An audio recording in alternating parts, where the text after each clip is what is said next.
Mas você vai tirar isso depois, né?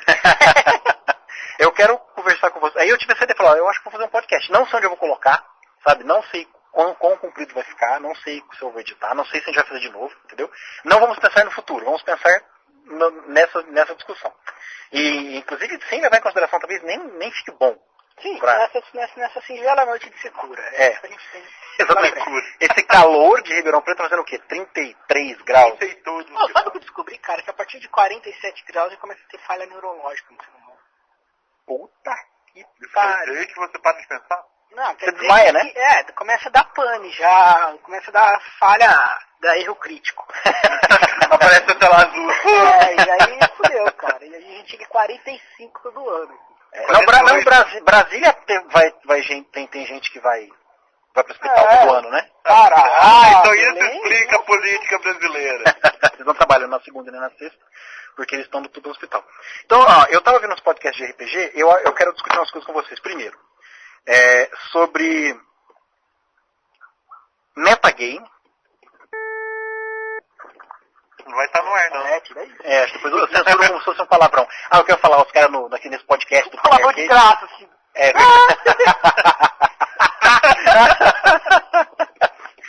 No podcast, até que eles falam, esse é um podcast, um jogo que figura adultos em situações adultas. Você for avisado, porque eles vão falar muito palavrão, né? E aí, só que eles não censuram. Hora nenhuma. A única hora que censurou, cara, com o cara falou assim, pode falar palavrão aqui nesse podcast? Os caras, por quê? Não, porque qual que é o nível de palavrão que a gente pode falar? Porque porque ele tinha tirado um monte de né? Eu vou num personagem, num monstro que não tava morrendo. Ele falou assim, não, pode falar, não tem problema, não tem problema, isso aqui é para adulto, pode falar, então beleza. Então, porque eu vou essa moça, cara, o único palavrão que censuraram foi o cara que não ia censurar. Bom, metagame ou jogadores preguiçosos. Depois eu explico o que é isso, tá? Só pra ter um índice, né? Metagame. Puta que pariu. Vamos falar de Semar? Por que não? Eu não ia citar nomes, mas já que você... Depois vamos falar desse... Não, mas aí fica legal. Que nem a censura de palavrão de Jovem Nerd. É assim, que pariu, sabe? Você ouve direitinho, né? O cara tá falando palavrão, a gente deixa, a gente censura.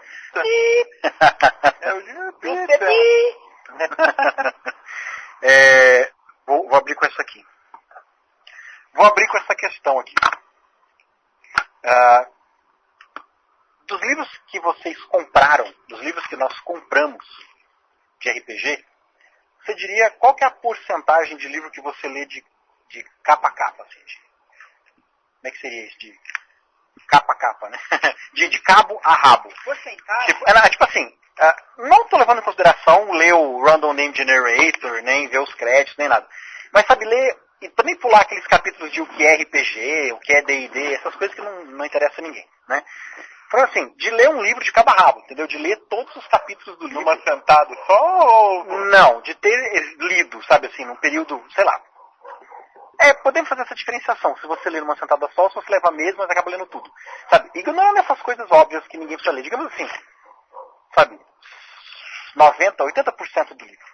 Sabe? De ter lido tudo. Ou você só, folheia, seleciona um capítulo, lê e depois não volta. Os livros que vocês, de RPG que vocês têm comprado. Eu posso falar que todos. Eu sempre começava pela ambientação. Pegava de ambientação. Geralmente é o 4º capítulo. É verdade. Nossa, eu nunca reparei nisso, cara. Aí eu volto pra criação de personagem, porque na criação de personagem não está sempre a mecânica. Então você começa, pelo meio. Pelo meio.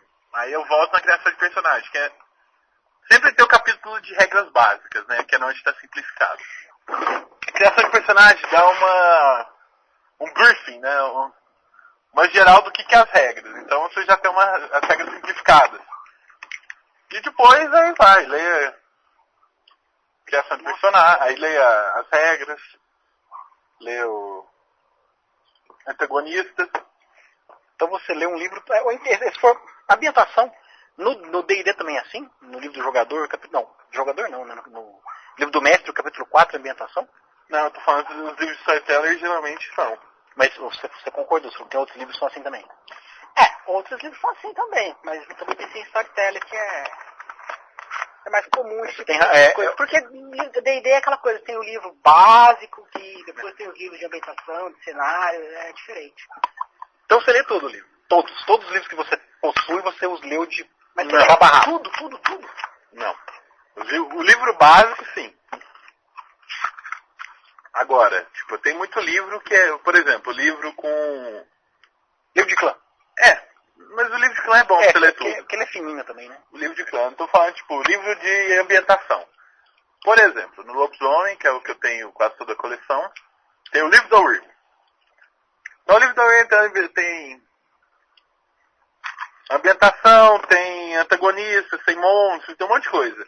Novos cenários, então, esse eu não li inteiro.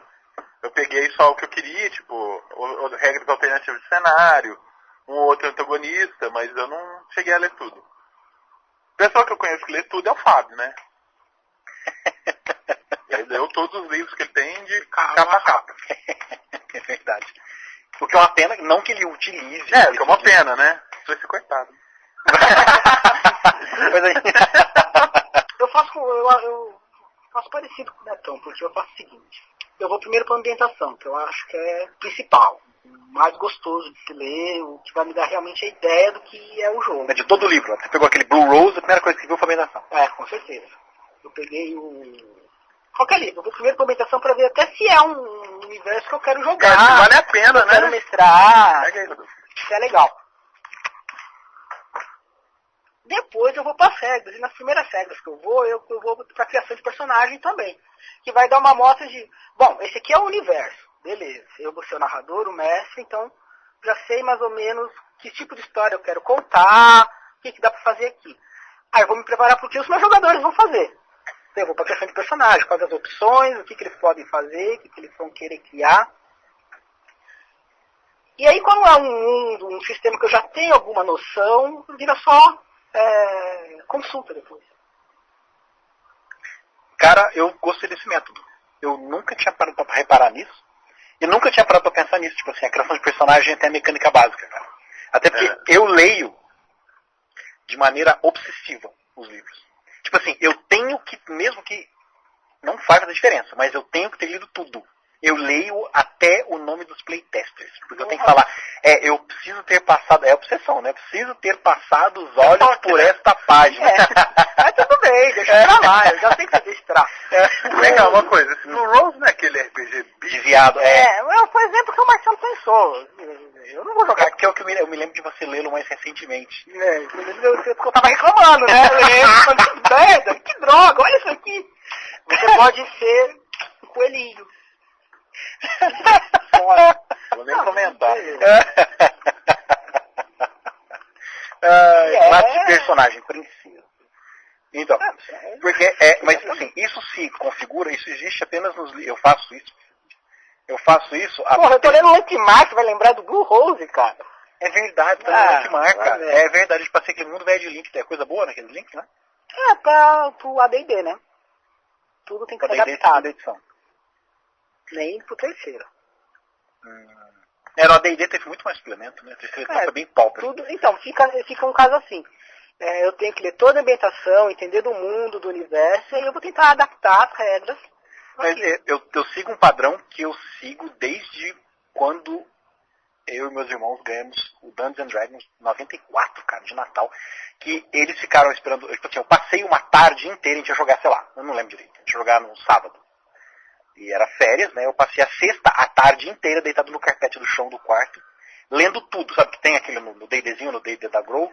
Você jogava a parte da frente da ficha, eram fichinhas, eram 56 fichinhas, né? A parte da frente era regrinha, não sei o que, a parte era, você aprendia uma regra, a parte de trás era uma aventura solo, que você jogava, né? É verdade. Então eu li tudo, o Daniel e o Rodrigo contam que foi no mesmo dia, que eles ficaram me esperando lá fora e eu cheguei tendo lido tudo. Eu acho que não foi bem assim, o negócio era grande, cara. Eu acho que eu tava lendo há umas 2 horas e eles chegaram e eu acabei de ler, sabe? Foi o Rodrigo, o Daniel, o Josemar, eu não lembro se foi o Rildo e o Eduardo também. Eu sei que teve 4 pessoas. E aí, desde então, cara, eu não jogo um jogo enquanto eu não leio o livro todo. foi assim com o GURPS, foi assim com o AD&D, foi assim com o Shadowrun, foi assim com aquela... Nunca joguei o MERP, não é MERP, né? Aquele Aventuras na Terra-média lá. Tá. Não joguei, mas li. Até que ele era fininho. Mas né? um suplemento de GURPS seria inteiro suplemento para usar com... Antes de jogar. Eu só usava o suplemento se eu tinha lido ele todinho. Tanto é que um que me frustrou muito na época, que eu não conseguia agarrar o conceito, era o GURPS Cyberpunk, a parte de ciberespaço, cara. Não consegui entender. Hoje eu tô idiota, né? Você lê aquela porra lá. Mas, cara, eu não consegui imaginar aquilo. Com os incríveis hard disks de 16 mega. Não, mas a parte de descrição de ciberespaço, como enfrentar programas no ciberespaço, ter avatar. Ah, mas era meio trono, não era? Não era, porque era um universo tridimensional. E você enfrentava um programa. O que é isso? Você vai encontrar um cubo, né? Como é que ela ataca? Tem que se lembrar que é pré-Matrix essa porra, 95, 96, né? Que eu li. Por isso eu acho meio Tron, lembra? O Tron... Uhum. Esqueci o nome do filme. Tron. Chamava Tron. Em português também chamava Tron. Eu acho que em espanhol chamava Tron também. Eles estão querendo refazer o Tron 3D agora, né? Uhum. E aí... Então, eu leio tudo, inclusive os suplementos.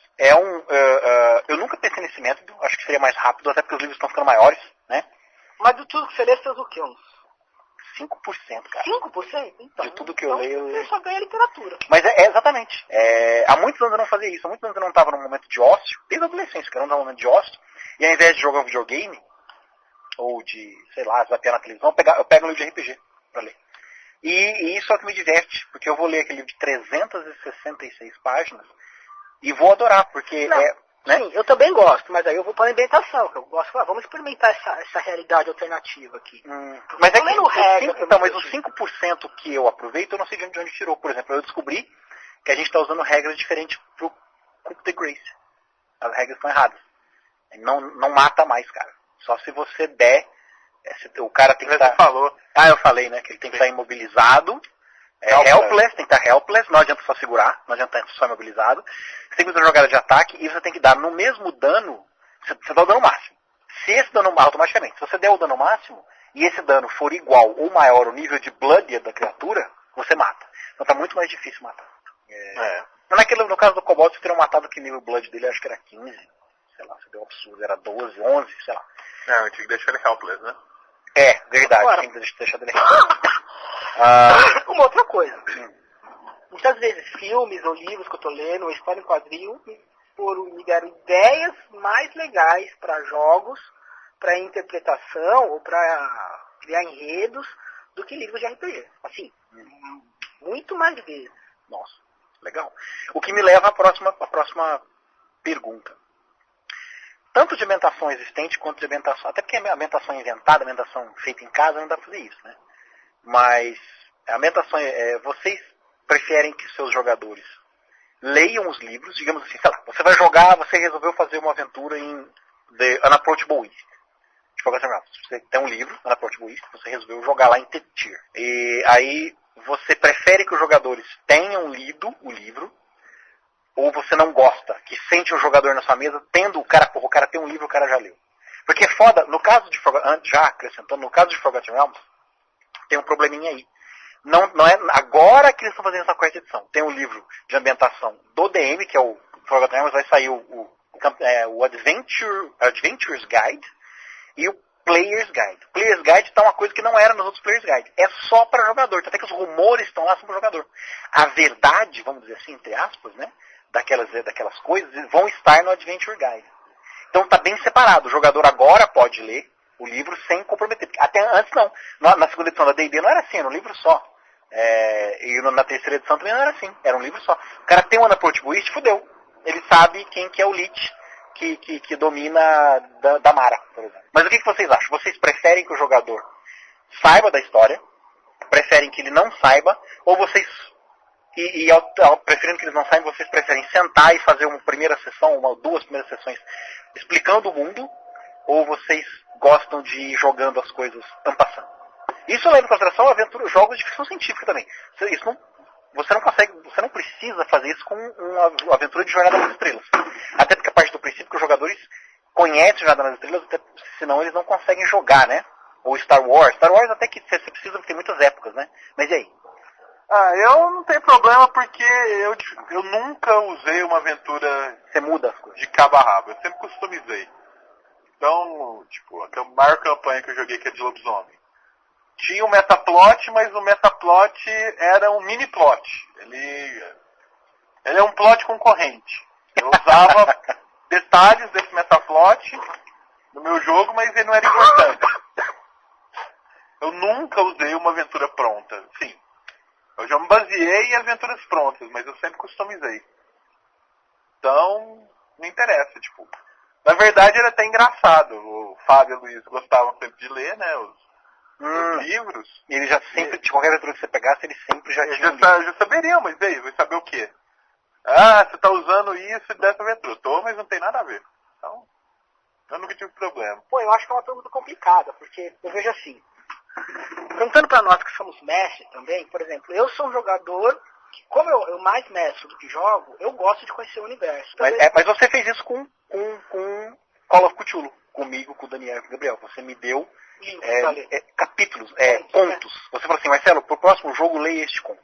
Então, quando a gente tá jogando lá na Costa Selvagem, por eu ser mestre e eu gostar de ambientações, eu acho super legal quando você começa a me contar da ambientação. Costa Selvagem é do meu jogo, a primeira missão. A primeira missão. Eu acho super legal entender que o Império não sei o que lá, os nomes, porque é diferente, os nomes em espanhol, português, uma cultura mais próxima da Renascença.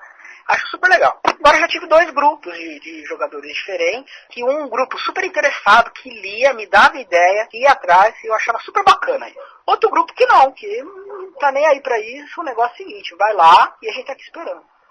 Eu acho que depende também da consciência do jogador. Se o jogador tiver aquela ideia de, não, eu vou ler porque eu quero aproveitar melhor, e eu sei que a função do mestre é divertir todo mundo, então não importa que o mestre está mudando, inventando, refazendo, a função dele é nos divertir, então eu vou aceitar isso, beleza. Agora, quando o jogador começa a ler o seu universo, ler a campanha, ler o cenário, para tirar proveito, para te questionar na hora do jogo, aí não, para tudo que tá errado a coisa. Eu nunca cheguei ao ponto de precisar... Não, eu já cheguei sim. Com aquele nosso amigo. Né? Eu aprendi... Amigo seu. Eu aprendi na tentativa e erro. Tipo assim, sabe? Fui fazendo e errando. Eu comecei preparando, tirando xerox nos livros e censurando algumas partes com canetinha preta e entregando para os jogadores. E eles não liam. Eu não estou falando de um grupo só não, tá? Estou falando do grupo de Cássia, do grupo de Rio Preto, o grupo de Turama. Eu tentei, e era a mesma coisa. Se eu fazia isso, eu xerocava e entregava a ambientação do livro, ninguém lia. Chegava no dia e ninguém tinha lido. Né? Os caras eram jogadores assim, era jogador só na hora de sentar na mesa, senta na mesa, joga, beleza, acabou o jogo, vamos embora para casa, e vai ser jogador de novo só daí no outro fim de semana. Né? Uma coisa que eu não faço, né? O DM eu como DM, eu passava 1 ou 2 horas todos os dias, né? Preparando a aventura da semana que vem. E aí isso não dava certo, beleza. Aí eu comecei a fazer resumos, eu mesmo escrever resumos, imprimir e entregar. Ninguém lia. Aí eu comecei a fazer, o que deu certo é o que eu estou fazendo hoje, mas assim, com os grupos que eu estou jogando. Que são os 2 grupos de Ribeirão Preto. Atualmente um só, né? Porque a gente não tá jogando print mais. Que é ir jogando a história do mundo no meio da conversa, no meio do jogo. Essa estação espacial, ela centraliza 1/3 das comunicações do sistema solar, né? Ela tem tantos metros, ela foi construída não sei quem por quem. Vocês estão pegando a nave nesse estaleiro, que é um estaleiro secreto, vocês sabem. Eu vou jogando informação no meio. Eu descobri que assim é a maneira que dá certo, apesar de que, como recentemente eu comecei a colocar a aventura na internet eu coloco mais ambientação. Não sei se vocês entraram e leram o que eu escrevi da primeira missão. Eu vi. A primeira página é escrevendo o mundo, né? Uhum. Então aí beleza, né? São histórias que acrescentam, mas de qualquer forma eu vou jogar no meio da história. É assim que funciona comigo atualmente. Mas eu tive um problema de precisar pedir para os jogadores não lerem livros. Porque chegou um momento em que eu fui jogando AD&D, que todo mundo tinha os livros. E aí eu tive que pedir para os jogadores para não lerem o livro dos monstros. Estava chegando numa situação em que o jogador estava sabendo que monstro que era. E era mó chato, cara. Eu, às vezes, era leitura, sabe? O livro dos monstros, pra mim, era leitura de banheiro. Sabe? Eu ia e folheava o livro. Nossa, era mesmo. Eu adorava ficar lendo os monstros do D&D. Do D&D terceira não, mas do AD&D era muito mais interessante. Verdade, tinha ecologia, um monte de coisa legal. Habitat Sociedade, era muito legal. Abrindo uma página aleatória e vi o monstro da vez. Né? Uma coisa que voltou agora na 4ª edição, né? Uhum. Tem a Habitat Sociedade e Ecologia mesmo. Que fica um detalhe. Eu tenho os 3 livros do AD&D e nunca joguei. Você nunca jogou AD&D? Eu joguei 3 jogos. Porra. Nossa, já nasceu lobisomem, já nasceu garou, né? Não, a história é engraçada. Eu já sabia de RPG, né? Ou melhor, tinha ideia. Aí tinha o livro do Tagmar, o famoso Tagmar. A impressão que dá é que todo mundo que eu conheço começou com o Tagmar, cara. Aí eu enchi o saco da minha mãe até ela me dar de presente de aniversário o Tagmar. Aí eu li o livro e não entendi muito bem como é que funcionava um jogo que você não tinha nada. Eu tinha uma tabela e deveria ter dados, né? Mas não via dado no livro. Então, eu quero comprar um jogo e ganho um livro. Como é que... Então, tipo, como é que um jogo fala que eu tenho que usar um dado de 20 faces, mas não fornece um dado? Que um dado pra mim é 6 faces. Aí eu peguei num livro, mandei imprimir, né? Porque não tinha internet, como fazer como que é? O de 12, o de 20. Dodecaedro. Eu peguei num livro como fazer, imprimi em cartolina e...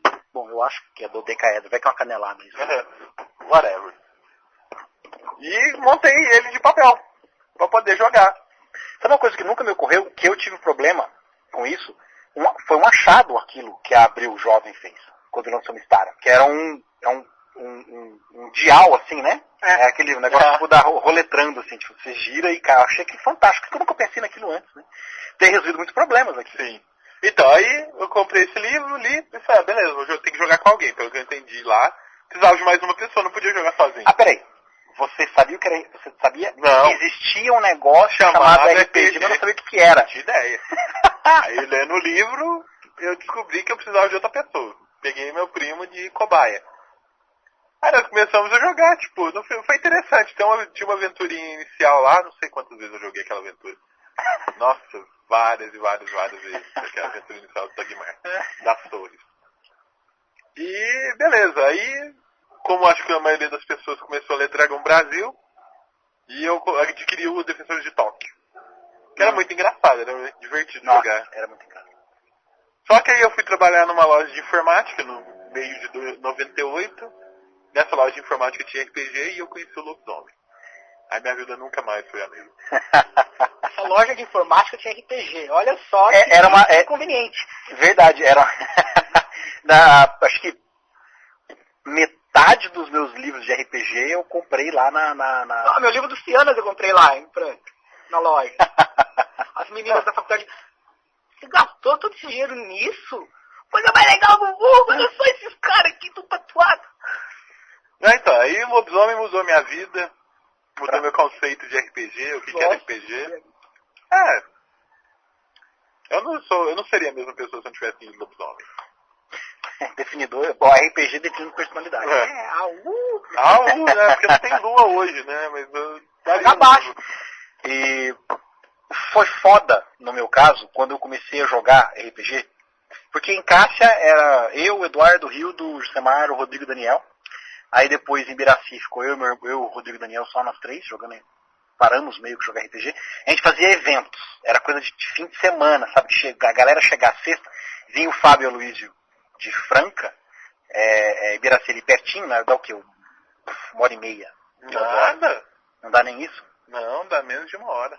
Biraci, 30 minutos. E aí vinha o Fábio e o Luísio, e aí sempre ia alguém de Cássia. Foi o Eduardo e o Rio de uma vez, e foi o Jusemar e mais alguém na outra vez. E era um evento, cara, era assim, eu me preparava o mês inteiro, a galera ia baixar lá na sexta-feira, e a gente ia jogar sexta, a gente se fechava no quarto, era um quarto grande, com mesa, era um negócio passou, tinha um sofá, era um sofá que virava uma cama, assim, super desconfortável. A gente enfurnava ali, cara, que você entrava minha mãe tinha que levar comida pra gente, a gente não saía, cara, a gente fechava a porta, entrava na sexta tarde, saía no domingo à tarde pra eles irem embora. sabe? Era às vezes que eu jogava RPG. Aí, em Rio Preto, foi quando eu levei um choque, né? Que eu entrei em contato com outros RPGs em inglês, né? E aí tinha o grupo lá. Então você tava no Tagmar. Não, era AD&D, Tagmar. Não, mas aí já tinha, nessa época, acho que já tinha Vampiro, cara. Eu não vou lembrar, porque a gente separava lá em casa. O Rodrigo era o narrador de World of Darkness, que era Vampiro Lobisomem, né? E eu era o... E de Tagmar. E de Tagmar. E eu era o narrador de Dungeons and Dragons, AD&D. E Shadowrun. Foi em 97 que eu adquiri o Shadowrun. Foi uma história muito engraçada, assim. Era do Daniel. Eu não sei porque o Daniel tinha um RPG, cara. O Daniel compra livro. Verdade. Ele lê outra história, não compra livro. Ele fez isso com o Sobrinho do Mago, ele fez isso com a Muralha, ele fez isso com daquele do Frederick Forsyth, negociador. É verdade, ele... E aí... E foi uma história muito legal, assim, que ele... Muito legal, muito triste. Eu perdi uma bicicleta, cara. Eu tinha viajado no fim de semana e tinha que fazer inscrição para um vestibular. E aí eu liguei lá em casa, pedi para ele fazer a inscrição no vestibular, ele foi de muito má vontade. Quem? O Daniel. E aí... mas foi de má vontade? Deixa eu ir lá. Isso foi com... Eu tinha 15 anos, né? O que você não faz de má vontade com 15 anos? E aí ele foi de bicicleta. Velho, o correio era 2 quadras, 1,5 quadras de casa. Ele foi de bicicleta e voltou a pé. Isso no sábado. Lembrou na segunda-feira, né? Aí minha mãe...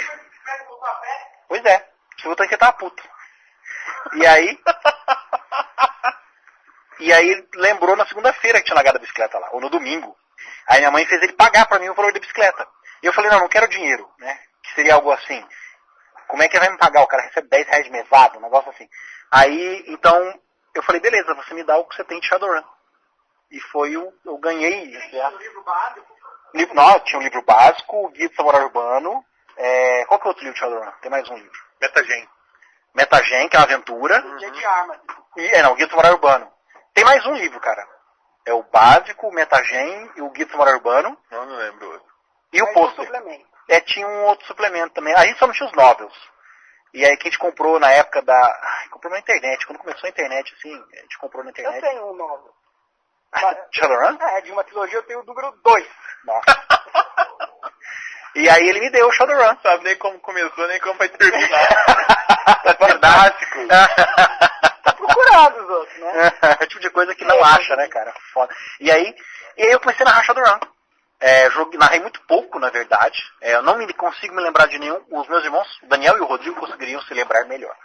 Mas eu era o narrador de fantasia, com exceção do Tagmar, que era do Rodrigo. E aí depois quando eu fui pra Rio Preto, cara, que foi quando eu comecei a jogar Magic, que foi aquele choque, né, de o caipira vai pra cidade grande, né? E aí eu comecei a jogar com essa galera. Aí foi a única vez na minha vida que eu tive o apelido, que os caras, eu tinha cabelo comprido e me chamavam de Cabelo. Só que depois entrou um outro cara chamado Cabelo, e aí eu voltei a ser o Marcelo, ele ficou sendo o Cabelo.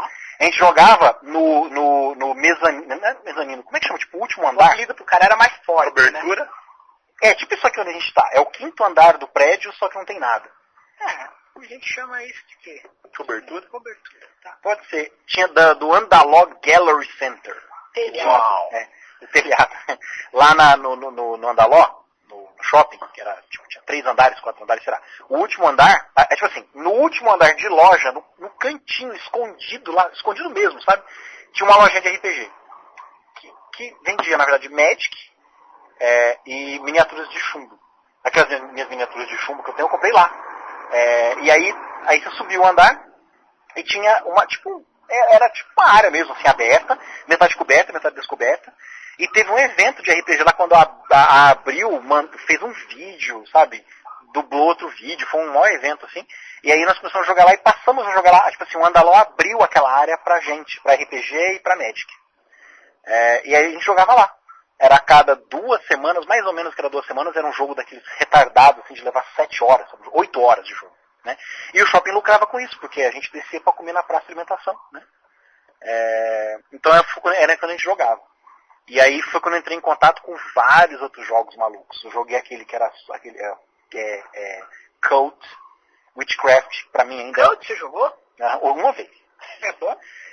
A história foi ruim, entendeu? Mas eu gostei do sistema, assim. Na época era moda sistemas complexos, né? Então o legal do Cult é que na época foi um sistema revolucionário, que ele meio que imitava o World of Darkness. Então era um sistema que você em que você era mais aberto, dependia muito mais do que você dizia pro DM, né? Do que o que você tinha na sua ficha. Era melhor ainda, era Porra, eu escrevi até um e-mail sobre isso, eu podia fazer um post sobre isso num RPG que não usava dados, cara. Amber, né? Era Amber, isso mesmo, que era baseado eu fui descobrir ano passado que era baseado num livro de fantasia, né? E o Castelo Falkenstein, apesar de eu nunca ter jogado. Castelo Falkenstein eu joguei lá. Usava carta de baralho. Que era você assim. pode usar dado ou carta de baralho. E aí foi quando porque o jogo de dados era mal visto, né? Na cultura daquele mundo, né? E baralho era um jogo de Mas cavaleiro. isso pra mim é desculpa pra ter um sistema diferente, pra ter uma inovação. Mudar a cor da grama. E aí foi quando eu entrei em contato, essa volta enorme pra contar que foi quando eu entrei em contato. Eternia, né? Etéria, a grama era verde, mas em Eternia a grama era azul, cor de rosa. Bicha, né? Etéria era primo viado de Eternia. Na época, no Garoto Inocente, né? Assistia aquele cara, tinha o Arqueiro Púrpura, não era um negócio? Era um arqueiro, era o arco do filho da mãe. O cara era violeta, usava roupa colã violeta, né, cara? Enquanto o He-Man era todo mundo peladinho, né? Ele tinha um coração. E ele tem um coração, bigodinho, estilo Queen, barriguinha de fora. É verdade, cara, ele usava baby look.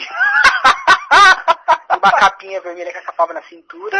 Só pra trás, o cavalo com asas cor de arco-íris. Não, mas o cavalo era a única coisa, apesar das asas, era ventania, né? E transformava para tempestade. Legal era a horda, cara. A horda que eu achava louco. Não, que era um bando de negros sadomaso, na verdade. Ah, mas era um negócio cavernoso. Eu achava que era um império, cara. Era muito massa. E aí foi quando eu entrei em contato pela primeira vez, porque até então, todo mundo que eu jogava era DM também. A gente alternava em Cássia, era assim, no fim de semana era o meu jogo, no fim de semana era o jogo do Eduardo, no fim de semana era o jogo do Rodrigo. Tinha aqueles caras que eram 100% jogadores. O Semar era 100% jogador, o Hildo tentou narrar um tempo, não lembro de nada, mas o Rodrigo era um grupo de gente que trocava, você ficava constantemente trocando de lugar. Lá em Rio Preto foi quando pela primeira vez eu entrei em contato com gente que era uma horda de gente que só era jogador. Sabe? Eu achei aquilo estranhíssimo, as pessoas não tinham interesse em narrar. Era muito diferente, cara, porque eu estava acostumado a começar a jogar um jogo e a galera já ter lido a ambientação toda. E aí como é que faz? Né? Eu queria pegar o livro, mas aí só tinha um só, porque só tinha um DM. Então foi uma fase em que eu entrei em contato com muitas coisas estranhas da RPG, que hoje é normal, né? Porque eu era um jogador de cidade pequena, que era assim, tinha 5 pessoas que jogavam RPG na cidade, né? Sendo que 2 eram seus irmãos. Exatamente. 5 pessoas, era eu, Rodrigo, Daniel e 2 caras, era sempre assim. Eu, Rodrigo, Daniel e 2 caras que a gente ensinou a jogar RPG na escola, sabe? Era tanto até que a aventura do Thiago Butinão com o Rodrigo e o Daniel de Tagmar, ela rolou durante anos. Na verdade, parece que quando o Thiago Butinão veio aí, eles jogaram, sabe? Quando eles foram visitar o Thiago Butinão lá em Araguari, eles jogaram. Não sei se jogaram, mas eu acho que jogaram, sabe? Eles estão jogando Tagmar até hoje. É uma história muito comprida. Você escuta o Daniel e o Rodrigo, especialmente o Rodrigo contando a história, velho, você fala que é uma série de livros, de tanta coisa que aconteceu, sabe? E o Rodrigo tem coisa planejada até hoje. É que agora o Daniel tá morando em Ribeirão, o Rodrigo tá morando em Bebedouro, não dá pra jogar mais, né? Mas então, quando eu entrei em contato com gente que era só jogador, foi muito estranho. Porque, primeiro, foi muito bom. Os caras não leram porra nenhuma, eu posso fazer o que eu quiser. Né? Antes eu era obrigado a pedir pros caras não lerem. Especialmente o livro dos monstros. Porque, e aí depois não, achei muito legal. Depois, chegando aqui não, né? Nos nossos grupos, né? A Bojo Zafá, todo mundo alterna na cadeira de DM, né? Quase todo mundo começa vez por outra. A turma de Franca também, todo mundo é DM, né? Uns melhores que outros. Bom, nós vamos dar nome aos bois, né? Então, o que leva a essa questão. Vocês já tiveram problemas com jogadores? Como é que vocês fazem para vocês? Tipo assim, eu já respondi isso, mas vocês tiveram problemas com jogadores que desligam, sobre um jogador que fica dormente a semana inteira, não tem metagame, e aí só vai jogando no fim de semana, ou vocês tiveram problemas com jogadores que eram metagame tão intenso que vocês se pegavam jogando RPG, batendo papo ao longo da semana. Tem muito metagame na aventura de vampiro do Murilo, não tem? Sim, na verdade a turma de Franca, o RPG pra nós não é só o jogo do final de semana. Principalmente porque agora nós somos velhos e não temos tempo. Então, o evento de RPG é um evento mesmo. É a ponta do iceberg. Então, nós sempre gostamos de comentar o que aconteceu, o que vai acontecer. E é muito bom, mas pro mestre, é muito bom ver os jogadores comentando do jogo. É mesmo. É muito bom, viu? Quando o jogo O jogo tá tão interessante que a galera tá comentando, entendeu? Então, nós, lá da Turma de Franca, sempre comentamos, sempre teve bastante jogo, off-jogo, né? É um metagame. Sempre teve bastante metagame. Mas, eu nunca tive, deve ser também pelo jeito que eu narrei, né? Problema de jogador ler aventura ou ler alguma coisa. Porque nunca ia acontecer. E problema de jogador cobrar. De falar, não, mas espera um pouquinho, mas esse cara que você está colocando aí, ele é, sei lá, Aron, não é Turg. Nunca tive não. Jogador cobrar coisa que tá não, porque como eu mudo... Eles já sabiam que você... eu mudo, tipo, eu vou falar pro Neto que não é o Aron, ele vai falar, mas no meu jogo porque já aconteceu, tipo... Já aconteceu de alguém falar assim, mas esse cara não era tal coisa. Eu falo, não, mas no meu jogo não é. Já aconteceu. Já, mas assim, foi um comentário. Uhum. Tipo, de alguém que leu e falou assim, esse personagem aí não é aquele do livro que é tal. Eu falo, lá pode ser, mas aqui não é. Eu sou muito assim, se o negócio não me agrada, eu mudo. Eu não tenho. Eu gosto de usar o quanto eu puder de uma aventura pronta. Eu não, tipo assim, chega uma época em que houve épocas em que eu me via preso a aventuras prontas. Eu chegava a um ponto, minha crise de criatividade que durou acho que uns 3 anos, né? Inclusive estávamos no Messenger quando voltou a minha criatividade, né? Que você estava pedindo ajuda para montar um negócio. Eu falei, caralho, minha criatividade está voltando, meu Deus. Foi naquela semana eu escrevi 3 aventuras. Eu tinha que aproveitar, vai que era só uma onda e eu nunca mais vou ser criativo de novo. Né? Felizmente foi só uma fase, assim. Foram 3 anos em que eu não conseguia inventar aventura, cara. Era branco total, toda vez. Eu gosto de usar o que está lá, porque eu acho que é uma coisa meio idiota, mas eu gosto da ideia de valorizar o trabalho do cara que escreveu. Mas tem aventura que é muito limitada. Igual, por exemplo, aquela que a gente jogou Into the Shadowhound lá, que era aventura introdutória do Dungeons & Dragons, era hiper simples, porque o objetivo da aventura era ter 4 ou 5 encontros que davam mais ou menos os padrões do que seriam as variações de encontros de regras da quarta edição do D&D. Então eu mexi pra caramba. Até porque eu tinha que inseri-la na minha aventura, a primeira missão, né? Eu mexi muito. Mas eu gosto da ideia, por exemplo, essa aventura que a gente está jogando, Keep on the Shadowfell, até agora eu mudei só 10% do que está lá. E o que eu mudei, na verdade, não foi mudança, foi acrescentar, dar volume à história. A história que está lá, ela é um pouco mais simples do que a história que eu estou apresentando a vocês. Sabe? Tem muito mais relações intrínsecas com o que vocês presenciam, até porque eu pretendo que vocês joguem permanentemente naquela região até o nível 30. Então eu tive que aumentar a região. Peguei coisa da Savage Coast, adaptei a Savage Coast, não é a mesma Savage Coast dos livros, né? Mas o Rodolfo tem uma história muito boa. O Rodolfo tem uma experiência diferente nesse sentido, né, Rodolfo? Você faz RPG a 4 mãos, né? 4 mãos? Você senta com o Eli e você monta a história. Ah, sim. E como é que é? Mais gente. Mais gente, inclusive. E vocês alternam, hoje eu sou DM, amanhã... Aconteceu isso, né? Você ter 2 DMs no jogo. Não teve?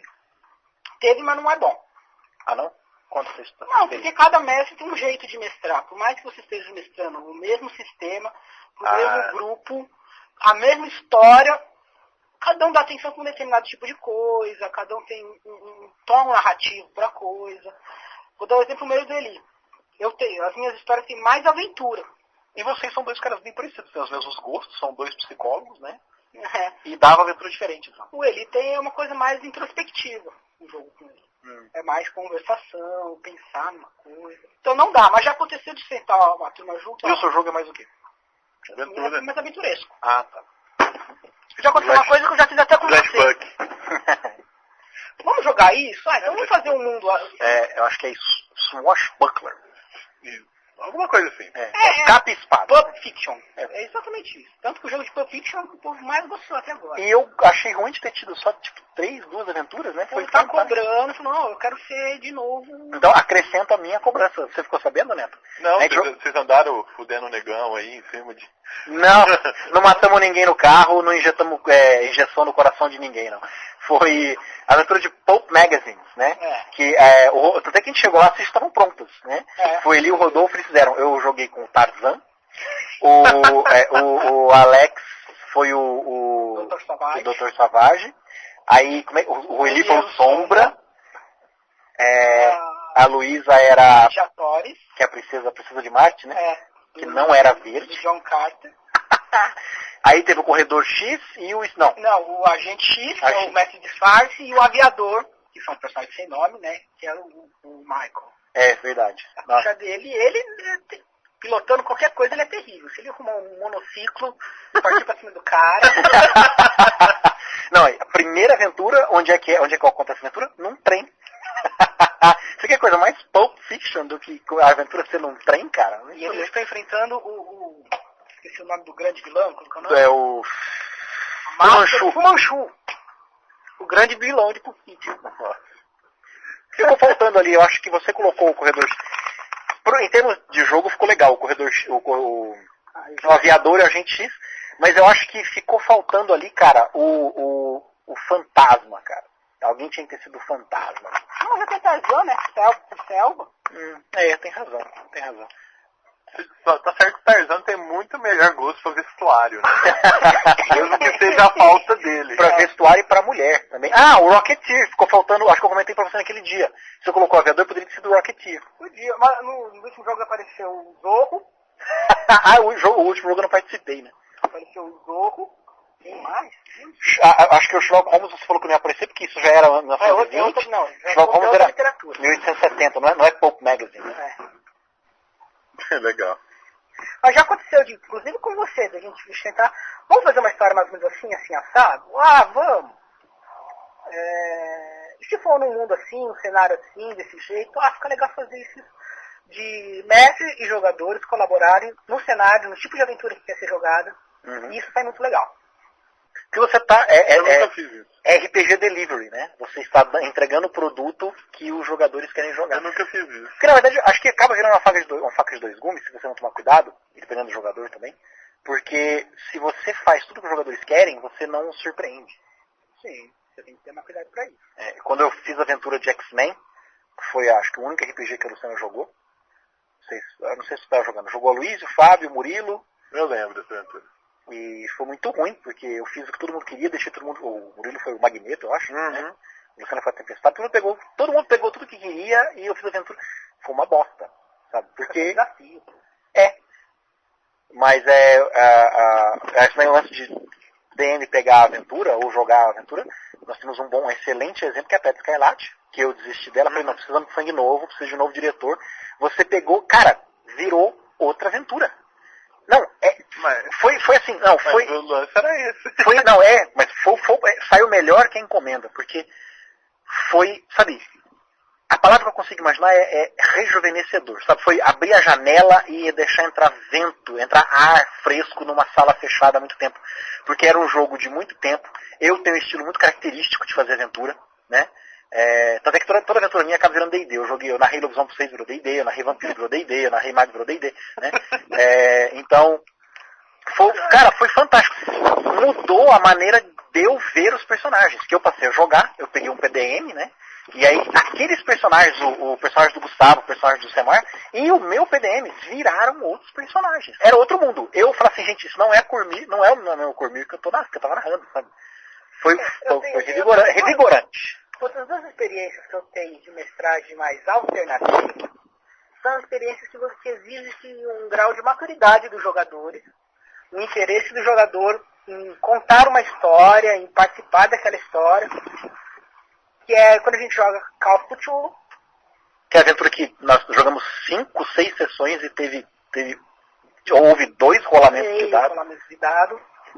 E que vai se narrando, o jogador vai falando, vai fazendo, o narrador o narrador decide se aquilo faz sentido ou não, e o jogador aceita na boa, realmente, consegui não consegui. É também um sistema de jogo que eu não li a ambientação do livro, eu li as obras do Lovecraft, eu não li a ambientação do livro. Na verdade, a história. Você leu a fonte, ao invés de ler você leu a fonte primária, ao invés de ler a fonte secundária. Ao invés de ler a tradução, ele leu a obra original. Que é o bacana. Que é o bacana de jogar, por exemplo, Senhor dos Anéis com a Solange mestrando. Ela entende muito daquele universo. Ela leu todos os 4 livros do Tolkien. Algumas vezes. Outra experiência que eu tenho de mestragem alternativa, também que exige maturidade, foi quando eu estava mestrando Mago, que eu parava de narrar, virava pro jogador, e aí o que acontece? E por incrível que pareça, eles colocavam problemas que eles mesmos resolviam. Eles ficavam, puta, e não dá certo, e eu tento fazer outra magia, não dá, eu tento sair correndo, aí eu retomava a narrativa, e ficava meio que uma mestragem meio esperta, assim, tinha horas que eu deixava eles contarem parte da história. E vai longe, acabou de Zafar. Eu já presenciei uma narrativa de 40 minutos entre o Eli, o Zé Henrique e mais alguém, em que você estava narrando para outros 2 jogadores, mas teve um desenvolvimento mais denso, mais forte.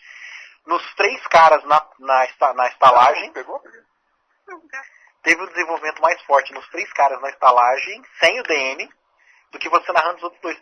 Eu fiquei de cara, falei, velho, quem precisa de DM nesse jogo com esses caras? O que, por outro lado, é perigoso. Um choque que eu sofri quando eu fui jogar com a Turma de Franca, porque o meu grupo de Cássia, o grupo de Turama, o grupo de Rio Preto, era um pessoal que não fazia nada se você não fizesse assim, fulano, o que você faz? Beltrano, o que você faz? Cicrano, o que você faz? Sabe? Enquanto que eu demorei para me acostumar, foi muito positivo. Hoje eu gosto de fazer isso. Mas na época foi foda, cara, porque se você não dissesse, eu vou fazer isso, o seu turno passava 2 vezes e você não jogava, né? Eu tava lá esperando a minha vez na iniciativa e não tinha iniciativa, né? Verdade. Teve o lance também que você sempre falava que o tipo, cara, eu ataco. Aí você, beleza, você pega o cara e gira ele em cima do seu corpo, joga no chão. E a Turma de Franca não, a galera gosta de descrever. É verdade. Lembra que o Marcelo tava narrando lobisomem. Chegou uma hora com o Ruizinho, Marcelo, eu quero fazer a ação do meu personagem. É verdade, porque eu dizia que os caras, porque eu tava acostumado com os caras que só rolava o dado, ó. Tirei 18, você é 16, acertei. Não, eu gosto. Não, peraí, você não acertou. Você pega isso, faz aquilo, sempre umas coisas super Matrix, né? Que os caras... Eu gosto de ver o que eu vou fazer e de deixar o jogador falar o que vai fazer. Eu bato nele, eu chuto ele, eu acerto ele e não. Morto a orelha dele. Já que a gente tá falando disso, nós já falamos de DM com o jogador, vocês já tiveram problemas de DMs? Querendo fazer, querendo narrar. Você tá narrando pra um cara que também é DM e o cara de repente querer narrar na sua história, querer interferir, porque eu tenho essa mania chata, eu já tive que me segurar muitas vezes em jogos de vocês, de eu parar e falar, não, eu não sou o DM é o cara, deixa eu parar de... Acho que não, eu nunca... Não, tipo, de querer interferir, não. Porque cada um, eu gosto de customizar muito meus jogos, então eu sempre levo do princípio que as pessoas estão fazendo o mesmo. Então, eu quero ver o que o cara vai fazer. Eu também acho legal curtir a situação completamente inusitada de... Bom, então vamos sair pela tangente e ver... Todo mundo já teve problema com advogado de regra, né? Já. Todo mundo já teve problema com advogado de regra, né? Então, como é que vocês... Não tem mais hoje, né? Hoje todo mundo por volta dos 30 anos... Sumiram os advogados de regra. Eu passei com esse problema recentemente. Com a Luísa? Mas aí você... Eu invoquei a regra de ouro, abri na página do livro e mostrei. Papo. Mas no seu caso você teve uma vantagem que o problema se solucionou meio que sozinho, porque todos os outros jogadores falaram pra ela, não, peraí. Né?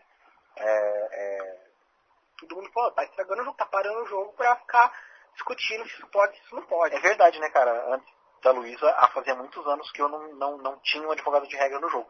Antes teve o Jusemar, mas o Jusemar é pinto, né? O Jusemar você ignora o que ele fala. Mas continua narrando. A regra de ouro no livro foi ótimo. Hã? A regra de ouro no livro, escrito no livro. Mas você pode ter certeza que ele vai escutar. O Jusemar nada pessoal, viu? Mas é que infelizmente você isso acaba... é por parte do Marcelo. Vamos deixar isso claro. Porque pra você é pessoal. Pra mim é muito pessoal. Mas é que o cara acaba sendo um exemplo dessas... Infelizmente um exemplo negativo, né? Mas, porra, serve como exemplo e são boas histórias. Por mais que você fale mal da pessoa, são boas... As melhores histórias são as histórias que você fala mal de alguém, né? Mas... Problemas com advogado de regra, né? Então, ó, que advogado de regra na turminha de Franca? Não tem. Tipo, tem o Fábio Aloysio. O Fábio, ele pode ter certeza absoluta de uma coisa, o máximo que ele vai se expressar vai ser. Então, ó, eu acho... Ele sempre começa com eu acho, mas que ele tem certeza. Muito legal. Na página tal tem isso. O Luiz, já por outro lado, é o contrário. Ele tem certeza de tudo, mesmo que não tenha lido. Mas mesmo com a certeza absoluta, eu acho que nunca chegou a atrapalhar. Que eu já vi advogado de regra atuando foi só no primeiro jogo, no primeiro grupo de RPG que eu joguei a D&D, poucos jogos de D&D, tinha um cara chamado Henrique, que era um pé nos bagos. Meu, o Era cara... Zé Henrique. Não, o Zé Henrique é gente boa, Zé Henrique, um molequinho, meu, o cara era muito chato, ele era insuportável. Não, quando eu comecei a jogar em São Paulo, lá na biblioteca, tinha muito. Assim, eu não entendia nada, né? Porque primeiro, todos os termos em inglês, eu... o que esse povo tá falando? Meu Deus, eles estão falando aquela língua estranha de novo. Mas eram advogados de regras também? Eram narradores? Também. E assim, em muitos momentos a mesa parava. Mas é aquela história, eu era um molequinho e todos os caras velhos, barbado, né? Jogava há anos. Parava pra discutir regras, não sei o que lá, blá blá blá blá blá blá blá blá. E eu ficava, tinha muito. É muito chato parar pra discutir regra, cara. É muito chato. Perde a história, né? É muito chato. Eu já teve assim, foram raros, mas já teve vezes parar pra discutir regra, eu fico puto da vida de ter que parar a minha história pra ter que discutir. Eu só dou opinião que é história, mas o importante é a regra. Eu gosto muito de regra, mas aí eu aprendi uma coisa, eu não lembro se eu li isso num livro, se alguém me isso.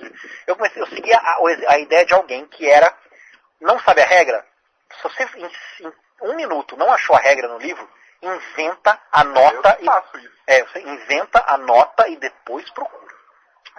Até que no jogo seguinte a gente voltava, né? Olha, a gente jogou o grapple, não era daquele jeito. Aconteceu isso no Desafio Infernal. Eu inventei um grapple na hora lá, e depois no dia seguinte falei, gente, ó, o grapple é assim, né? Mas no dia seguinte... aconteceu, beleza. A regra que exista, né? Os próximos se acertam. Não tem problema. O Netão falou um negócio que me lembrou de um negócio que ele estava falando sobre o jogador ler sobre a aventura, o cenário. Eu fiz a mesma coisa com o Dragonlance, que você está jogando. Porque eu também sou da minha opinião que cagaram no mundo, né?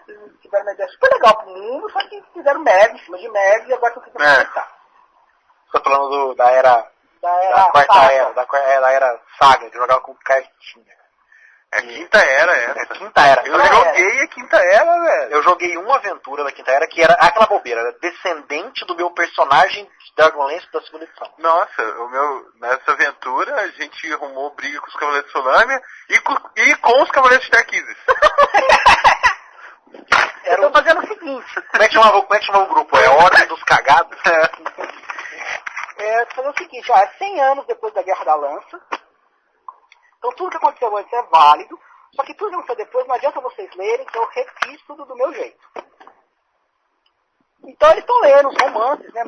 A maior parte do grupo lê os romances, lê sobre o universo, aí vem pra mim, mas tal coisa aconteceu, não. Sim, tem os Cavaleiros de Tarquísio, mas não é bem assim. Não é bem assim, né? Foi aconteceu nos últimos 100 anos. Então, é o melhor recurso que tem, né? Você joga a história pra frente. Acabou, você não invalida... Tem a porra de um personagem nesse Naruto que chama Sasuke. Eu não aguento mais esse cara, porque o autor deve dar bunda. Acho que o tesão do cara é imaginar que o Sasuke tá enrabando ele. Nossa. Porque o anime chama Naruto, porque o personagem principal é Naruto. E ele é um personagem interessante. Aí tem o rival, né? Tipo, é o melhor amigo e o rival dele, que é esse Sasuke. E o autor simplesmente esqueceu o Naruto e falou só desse Sasuke, que eu não aguento mais. Tanto que eu eliminei o clã dele do futuro. Aí os sobreviventes, eu zoei eles, todos têm cabelo rosa. Então é um movimento pessoal. Não, ele pode pegar e zoar tudo aquele povo. Então, isso tá sendo legal porque a galera conhece anime, mas não sabe o que aconteceu, porque eu mudei tudo. É um bom recurso pra impedir que a pessoa fique muito preso na ideia. Eu não queria... mas no episódio 223, aos 10 minutos, o Naruto fala blá blá blá. Foda-se, os caras já morreram. Mesma coisa, né? Mas depois da Guerra da Lança não teve a fusão das luas, Paladini não morreu na Guerra do Caos. Não quero nada disso. Eu gosto do Fisban, então o Fisban tá lá. Fisban é o cara que morreu caindo da escada? Fisban é o Paladino, é o mago doido que aparece. Olha, spoiler, hein? Spoiler pra quem tá lendo agora, que tá saindo pela Devir, contar que o Fisban é Paladini. Droga, eu não pensei nisso. Fisban é Paladino. Bom, enfim, quem é que vai ouvir isso? Quem vai ouvir isso já leu, né? Quem não leu, azar, né? Agora já sabe. Agora já sabe bem feito, né? Quem mandou não ter lido antes, né? Se fudeu. Mas outra coisa que me fez pensar, eu vou puxar esse assunto depois, pode continuar. eu sabia que a gente ia acabar entrando na questão literária, porque RPG acaba sendo uma forma de contar a história, né? Não, outra coisa. Eu estou para bem legal, diga-se de passagem. Olha, eu estou para conhecer um jogador que não tenha passado a ler ou ler mais depois que começou a jogar RPG. Com certeza. Verdade. Né? Então, pais de jogadores de RPG, estimulem as suas crianças a jogar RPG e parem de dizer que é jogo de criança, ou é bobeira, ou é jogo do capeta, porque suas crianças serão mais cultas por jogar RPG, cara. Então, uma coisa que eu acho agora, um assunto que eu acho assim, não sei nem se é o momento adequado para falar sobre isso, mas é um assunto que me interessa, e quando o cara está justificando muito é porque ele não sabe exatamente o que ele quer dizer, né? Estou tentando ver o nome desse tipo de coisa, mas já quero entrar já nas questões mais douradas do RPG. É uma questão dourada. O dragão de ouro é mais foda que os outros dragões metálicos, né? Piada ruim. Droga, eu tô pensando num dragão de latão aí. Eu não tô conformado ainda. O dragão de... Tá, então eu vou corrigir. Eu quero a parte mais preciosa do a picanha da narrativa. A picanha, Que foda. Que é o seguinte, é um problema que eu vejo e exige muito jogo de cintura do mestre. Que é o seguinte, a maioria dos livros é assim, não todos, e filmes é assim, o filme escolhe um protagonista. Você está falando, tem o Naruto. E pensa que a história dele. Tá que o autor trocou pelo saquê aí, deixou o charuto para tomar saquê, ele mudou o vício. Né, bom.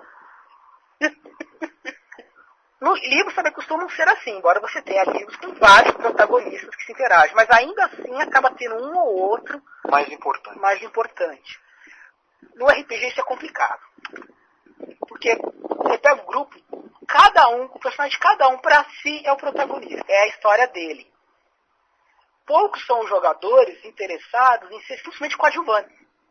Sabe que isso é um problema que eu sempre encontrei, porque não em todos os jogos, em alguns jogos, alguns tipos de jogos, não consigo dizer um específico agora, mas houve jogos em que a turba, né, a equipe, os aventureiros, o grupo, a companhia, eles tinham que ter um líder, sabe? No estilo de alguém tinha que ser o Lion, alguém tinha que ser o Duke, sabe? Alguém, sabe? Cara, aí começa a batalha de egos, né? Tem uma coisa que está acontecendo agora que eu tô super com o pé atrás, porque no D&D 4 tem um role leader, né? E o meu personagem é o líder, né? Do grupo, entre aspas. Então eu não sei se... E aí? Será que eu assumo esse manto? Beleza, eu sou o líder, eu vou coordenar. Até porque a característica do role leader, ainda mais o meu personagem, que é um warlord, né? A característica dele é isso. Ele vai coordenar e comandar o combate. Porque os poderes dele têm tudo a ver com isso, de deslocar, dar bônus, não sei o quê. Então é foda. Será que eu faço isso por causa de um pouco de trauma? Porque já houve batalha, fogueira das vaidades. O líder não precisa necessariamente ser o protagonista. Não precisa. Tem histórias de que não é o líder que é o... É porque eu tenho esse um pouco de... Eu fico com o pé atrás porque eu já presenciei fogueira das vaidades em mesa de jogo. Acontece. Por causa disso. Nossa, no jogo de Vega foi o contrário. No jogo de lobisomem você tem o alfa. E ninguém queria ser o alfa. Acabou naquele jogo que você acabou sendo o personagem do Murilo, né? Não? O personagem do Marcelinho era o alfa. Mas é que tá, eles eram democráticos. Democracia é uma merda. Então, ainda mais pro lobisomem, que a democracia eu enfio a mão na sua cara. Se você aguentar, você ganhou argumentos. Se você morrer, eu que ganho argumentos. E eu sempre achei importante em alguns tipos de jogos ter o líder da equipe. sabe? Isso acontece, em alguns grupos isso faz sentido. É importante em até alguns momentos, por exemplo, quem é que vai fazer os controles, por exemplo, acabou não tendo, né, na nossa leitura de Shadowrun não tinha, né, que era o Syndicate, o Sonic Boom e o Homer Simpson, não tinha líder, né, mas quem acabava fazendo os contratos era o personagem do Murilo, porque o Murilo, ele estabeleceu como cruzada pessoal derrotar o Aloysio, que era o narrador, né? Então ele acabava fazendo os contratos, a gente chegava pra jogar, era fantástico, cara. A gente chegava pra jogar 15 Ele dias. lembra com carinho desse jogador. Nossa, cara. Eu não canso de contar aquelas histórias. Foram 4 aventuras, né? Eu não me canso de contar aquelas. A gente passava lá, passava aqui, era sempre assim. A Shadowrun começou como assim, reuniu todo mundo, eu, Neto, Aloysio e o Murilo, e aí, beleza, nós temos um grupo, temos um jogo com esse grupo? Não temos. Vamos jogar uma coisa? Vamos. O que a gente não jogou ainda? Aloysio, primeiro, o que todo mundo tem? Todo mundo tem Shadowrun. Aloysio, narra pra gente, Aloysio. Narra você. Beleza. Aloysio... Era cortado. No começo, como o Aloysio tinha todos os RPGs, a gente achava que ele tinha lido todos. Então, logo, ele era a escolha mais pensada do mestre. Mas ficou pessoal com o Murilo, assim, porque a gente levava 15 dias, calhava de ninguém poder jogar, sobrávamos nós 4, beleza, é o jogo Shadowrun. Aí o Murilo passava aquela semana inteira, ou aqueles 15 dias inteiros, cara, que o Luiz, ele apresentava pra gente o jogo, só que a gente jogava daí a 15 dias, uma semana. E aí o Murilo passava aquela semana inteira maquinando como é que a gente ia resolver aquele problema, como é que a gente ia executar aquela missão, cara. A gente chegava, nossa, que divertido. A gente chegava, o Murilo separado do Aloysio para ele não ouvir, nos contava, vamos fazer isso, entrar pelo prédio, não sei o que, fazer aquilo, você faz isso, você faz aquilo, eu faço aquilo. Eu falei, nossa, cara, foi muito bom, foi muito gostoso. O legal é que eu tinha um mago que fazia as coisas explodirem. Era muito divertido. O poder dele era não explodir as outras coisas. Ele tinha alguns outros defeitos especiais, mas o lance era que ele pólvora, né, o cara? Cara, que delícia que o Murilo, ele pôs na cabeça que ele tinha o quê? Jogar com ele é assim, é você contra o DM, é uma coisa meio HeroQuest, né? Então era, cara, olha, talvez tenha sido o melhor RPG que eu joguei como jogador, sabe? Foram aquelas sessões de Shadowrun. Graças ao Aloysio, claro, que ele impunha, ele fazia umas missões, não, essa aqui os caras não vão vencer. O Murilo passava a semana inteira pensando naquilo, cara. Que fantástico. Nossa, muito bom. É gostoso. Então ele acabava sendo o nosso líder, né? Não, e tinha um desafio, né? Era gostoso vencer por causa do desafio, né? Era verdade. Nós vencemos. Era uma satisfação.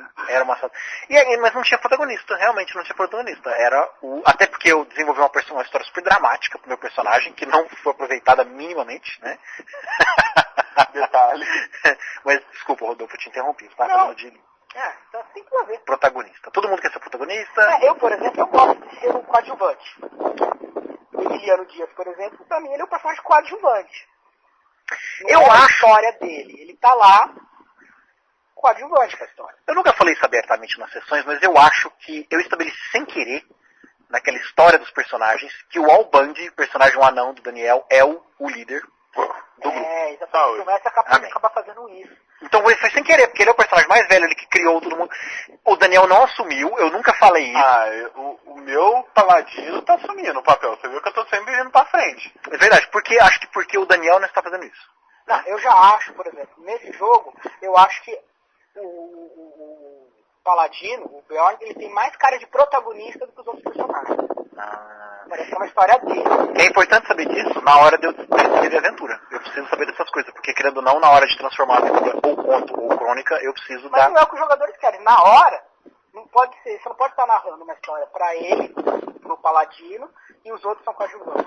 Até porque não é a função, não é o princípio do RPG, né? No RPG não tem competição. Por exemplo, o Call of Cthulhu acaba sendo uma história do seu personagem. Por quê? Porque na história que a gente contou, a primeira história foi com ele que tem antepassados, genitórios da família dele. Acaba sendo, os outros estão permeando. Estão participando. Mas na mesa de jogo você tem que dar a impressão, isso que eu acho isso é o pulo do gato. Você tem que dar a impressão para cada jogador de que que ele é o protagonista daquela história. Nossa. Aquela é a história dele. Isso é diferente. Eu geralmente... É uma dica importante. Pra cada jogo, eu elencava um personagem pra ser o personagem principal. por exemplo. Qual que é o personagem tem principal muita Las Três Vergüenzas? Não tem, então. Cada história tinha. Cada história. Na campanha. O Neto tem toda a razão. A cada fim de semana, cada noite de jogo era um protagonista. Então, tipo, ó, hoje, beleza, hoje nós vamos visitar o passado do... O Marcelo eu fiz o personagem do Marcelo na aventura de Lobisomem, foi um dos personagens que eu fiz a história mais legal. Ele simplesmente chegou e falou assim, eu quero um defeito. Aí falou, defeito. Ele pegou o livro e olhou, beleza, eu não transformo durante o dia. Nós definimos pelo defeito, né? Não pelas qualidades. Aí eu falei, porra, o cara... Assim como Freud diria, né? O cara é um lobisomem que não se transforma de dia. Entendeu? Imagina, você chegar, porque o meu poder básico, né, o que me caracteriza como lobisomem não funciona de dia. Por quê? Que diabos aconteceu? Né? É o que? Alergia ao sol? Você vê que eu arranjei uma encrenca, né? Tipo, não, é porque eu não ter feito 6 pontos, era absurdo. Não, era ridículo, foi o único defeito que eu peguei, né? Era ridículo, e assim, normal, tipo, eu só não transformo de dia. Então eu acabei criando toda uma história, porque do defeito ficou muito legal. O porquê que ele tinha. Então, várias histórias foi com o personagem dele, explorando a história do porquê ele tinha a porra do defeito de não transformar de dia. E assim, aí teve várias histórias com o personagem do Rui, com o personagem do Murilo também, porque o personagem do Murilo era que caracterizaria um líder, que ele era o preso de prata Haroldo. Mas eu acho que todo mundo durante o jogo jogava a bola pro Murilo, né? Pro personagem do Murilo. Ele era o que tinha, era o alfa. É o que eu digo, você pode ser o líder sem ser o protagonista. Então, mas é porque lobisomem favorece, o lobisomem favorecia esse tipo de Isso é uma puta ideia legal pra você não mexer com essa coisa do protagonista durante uma campanha. Não, sempre teve, tipo, vários protagonistas. Na verdade, cada história eu pegava um. Se não, tipo, tinha terminado a história, a missão, ou caralho, a 4, eu pegava outra pessoa. Aí explorar a história dele, tipo, contar um pouco mais, mexer. E quando você não vai com a cara do personagem do fulano? Cara, eu tenho um problema sério. Se alguém escutar isso, você vai dar risada. Principalmente o Daniel lá de Franca. Eu não suporto roedores de ossos. Cara, eu não gosto de narrar pro mendigo.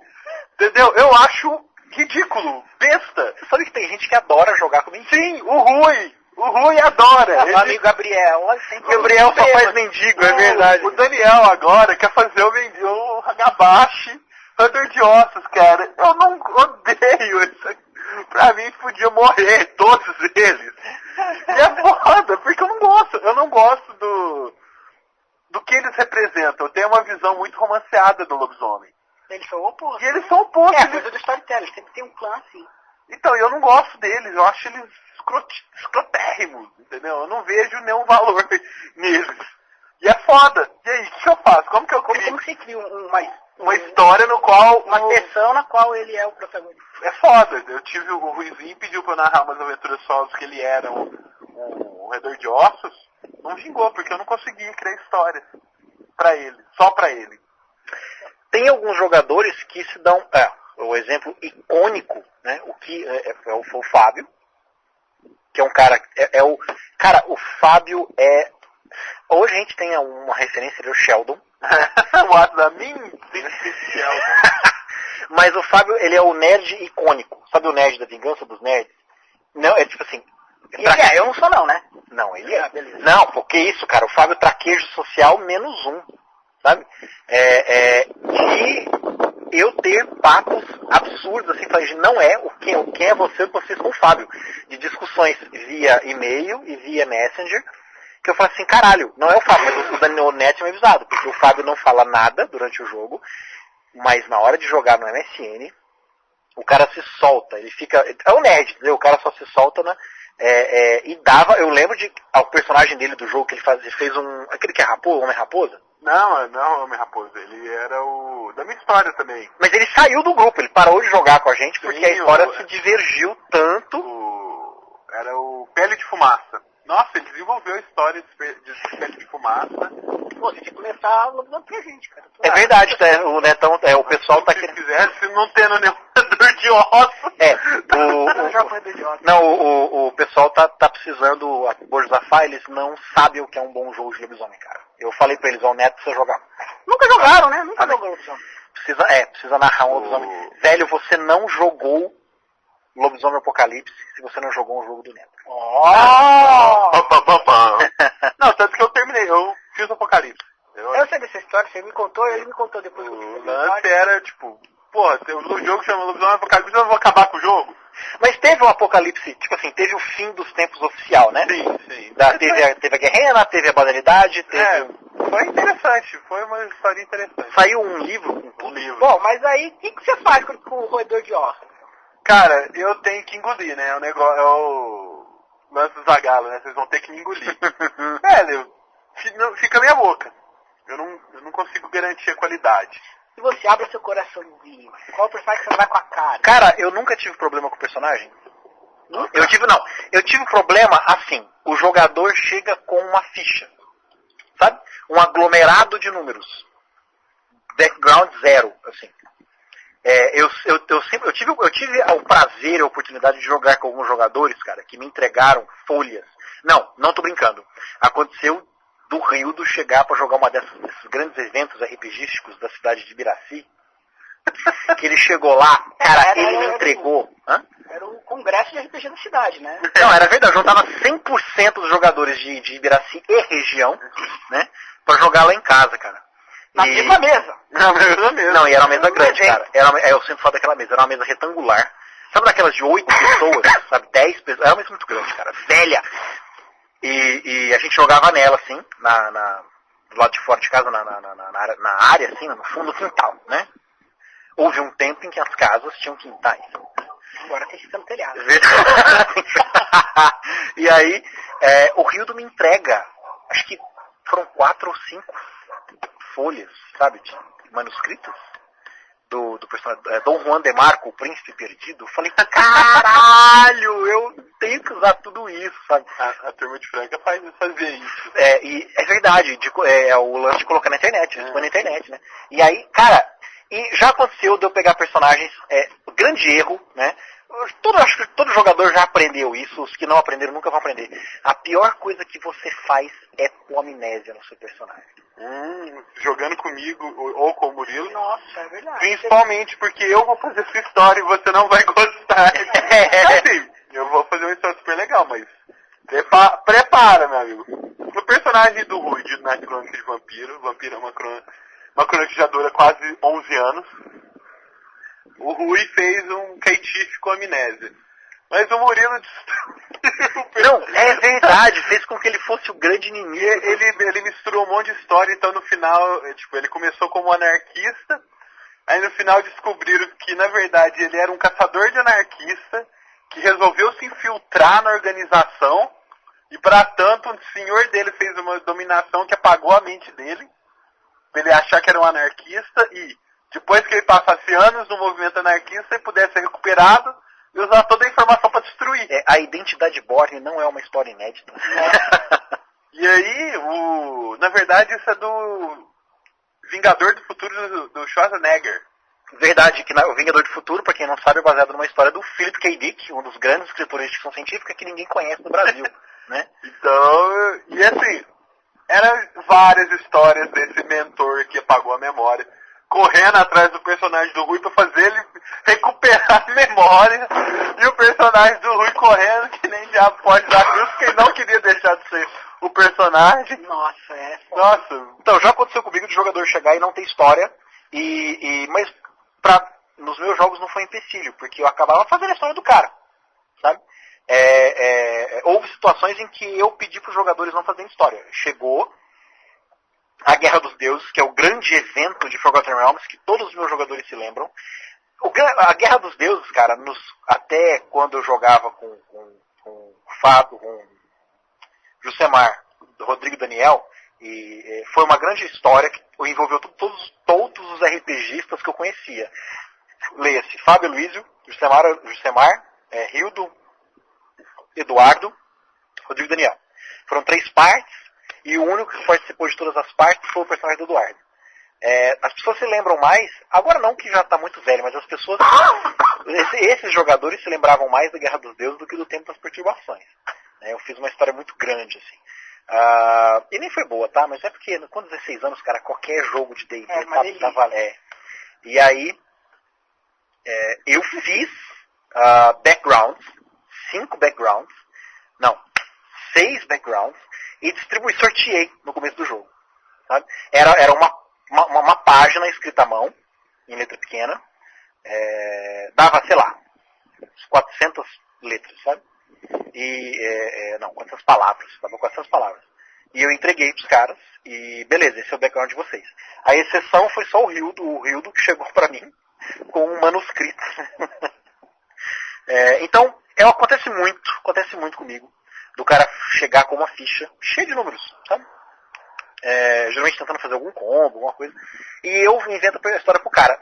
Esse problema eu nunca tive, felizmente. Falou de combo aí. Esse problema que era que a gente tá falando mesmo, eu esqueci. Tipo, agora a gente já tá vendo o personagem que é difícil pra você deixar de ser protagonista, você criar história pra aquele personagem. Verdade. Voltando lá do jogar de regra. Uma coisa que eu faço direto eu não leio todos os livros, não adianta. Então se você chega e eu descubro que você fez um combo, o combo para de funcionar. Não importa o quão isso vai ferir as regras. Não funciona, não vai funcionar. Algum ordem divina vai fazer que isso não funcione. Sabe que eu não faço combo, não por algum tipo de ideologia. Eu não faço combo porque a vida inteira eu sempre fiz, porque eu gosto muito de história, de contar histórias, de ler histórias. Nerdzinho desde criança, que com 8 anos de idade foi ler a Perry Rhodan, sabe? Então eu gosto de contar histórias. Todos, não teve exceção. Todos os meus personagens, que não foram muitos, né? Eu comecei contando uma história, assim que o texto estava pronto, e nunca dá menos que 2 páginas impressas no Word tamanho 12, assim, Font Times New Roman. Aí eu pegava aquela história, eu ia fazer a ficha. Nunca aconteceu o contrário. Sabe? Aconteceu sim, meu primeiro personagem do AD&D, foi o Zahalos. Foi assim, porque a gente foi jogar o livro em inglês, o cara não sabia inglês, era o primo do Rildo, lá em Cássia, e fiz os Zahalos, eu não fazia ideia do que era um bárbaro das planícies, fiz um bárbaro das planícies. Hoje eu sei, o Zahalos é um personagem muito mais interessante, daqui ele teve 2 encarnações depois disso. Teve a encarnação de novo na D&D, depois na terceira edição. Foi a única vez que eu fiz a ficha, e depois é que eu pensei no cara, mas é porque a gente ia jogar D&D, até no jogo de Street Fighter, cara. Tinha o Street Fighter Storyteller. Até pra criar o personagem Street Fighter, eu pensei numa história. Eu escrevo a história, aí depois, na hora de preencher a ficha, as bolinhas, ou os números, ou os índices, ou as porcentagens, iam aparecendo naturalmente. Sabe? Foi assim, era do Caos, AD&D, Storyteller, Street Fighter, sabe? Shadowrun. Foi sempre assim. Então isso não gera combo. Muitas vezes eu gastava ponto em GURPS com coisas absolutamente inúteis, sabe? Que é uma coisa que depois eu descobri, que é uma coisa que você precisa fazer. Você tem que chegar para os jogadores e falarem assim: eu recomendo que alguém faça isso, alguém tenha que ter esse personagem, e eu não recomendo esse personagem. Eu comecei a fazer isso, porque eu estava vendo os jogadores fazerem isso que eu fazia, criar a história para aquele personagem e fazer um personagem inútil. Então eu comecei a fazer isso. Né? Dizer, eu recomendo isso, eu não recomendo isso. Mas, isso é um anticombo. O único combo, para não dizer que eu nunca usei combo, cara, o único combo que eu fiz, que eu fazia regularmente, que eu nem sei se vocês classificariam como combo, o Fábio uma vez, né, Sheldon, fez a conta, cara, provou por A mais B, literalmente, que não compensava você colocar não compensa você colocar 2 bolinhas no World of Darkness. No começo da história, não. Quando você cria o personagem, nunca compensa você colocar 2 bolinhas. Uma ou 3. É o único combo, se é que isso pode ser considerado combo, que eu já fiz na vida. E eu faço até hoje, virou até. Isso não é combo. Isso, como ele diria, é uma maximização de bolinhas. Eu não lembro por quê, cara. Eu esqueci. Não, pela regra de experiência. Pelo custo que vai ter depois, entendeu? Né? Tipo, o custo de você ter 2 bolinhas pra você aumentar pra 3 não compensa. Então compensa você colocar essa bolinha numa que vai virar 3 ou você colocar num lugar que vai ser 1. Porque pra você aumentar pra 2, você gasta 2 pontos de experiência. Se eu pegar a bolinha 3. no meu grupo... Você ganha um ponto de experiência. No meu grupo hoje, do Aborjazafá, é um grupo anti-combo, né? Porque eu sou um guerreiro, mas meus talentos são tudo pra ter uma voz melodiosa, pra saber costurar couro. A história do personagem é mais importante do que a ficha do personagem, né? Tanto é que não é à toa que em Call of Cthulhu, nas últimas 3 sessões eu não fui pegar a ficha do meu personagem na pasta. Tipo, não precisou... Esse jogo de Naruto não tem ficha, não tem sistema. Sabe que é engraçado a gente falar isso agora, todo mundo por volta dos 30 anos. É engraçado você olhar para trás, né? E se dar conta de como tipo, não estava no horizonte, você não conseguia imaginar uma coisa que hoje é segunda natureza, né? Cara, eu lembro quando saiu na Dragão Brasil uma matéria sobre Amber, que é um livro que eu não consegui achar para comprar. Sobre isso, revolucionário, absurdo, cuidado, RPG sem dados. Cara, eu lembro de ter tido uma discussão com o Eduardo e com o Jusemar, assim, sobre isso. Como é que você faz? Confia no DN. O DN isso, o DN aquilo, jogadores...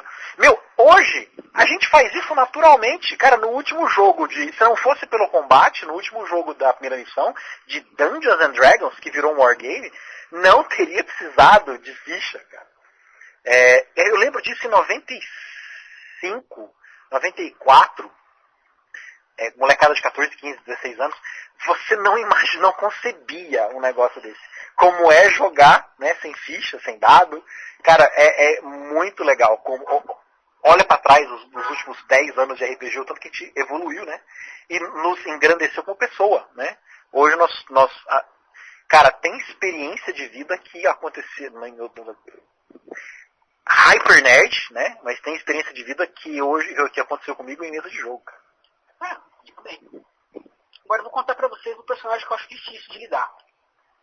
Que é o cara que você fala assim, que esse cara... Por exemplo, né? Quem você vai ser? Eu sou uma freira, que eu tenho uma séria tendência lésbica sadomasoquista, e estou começando a receber propostas de fazer parte de missa negra e de rituais satânicos. Mas é o jogo da Liga da Justiça, porra. O outro cara vai ser o Aquaman, o Lanterna Verde e o Flash. Como que você vai ser isso?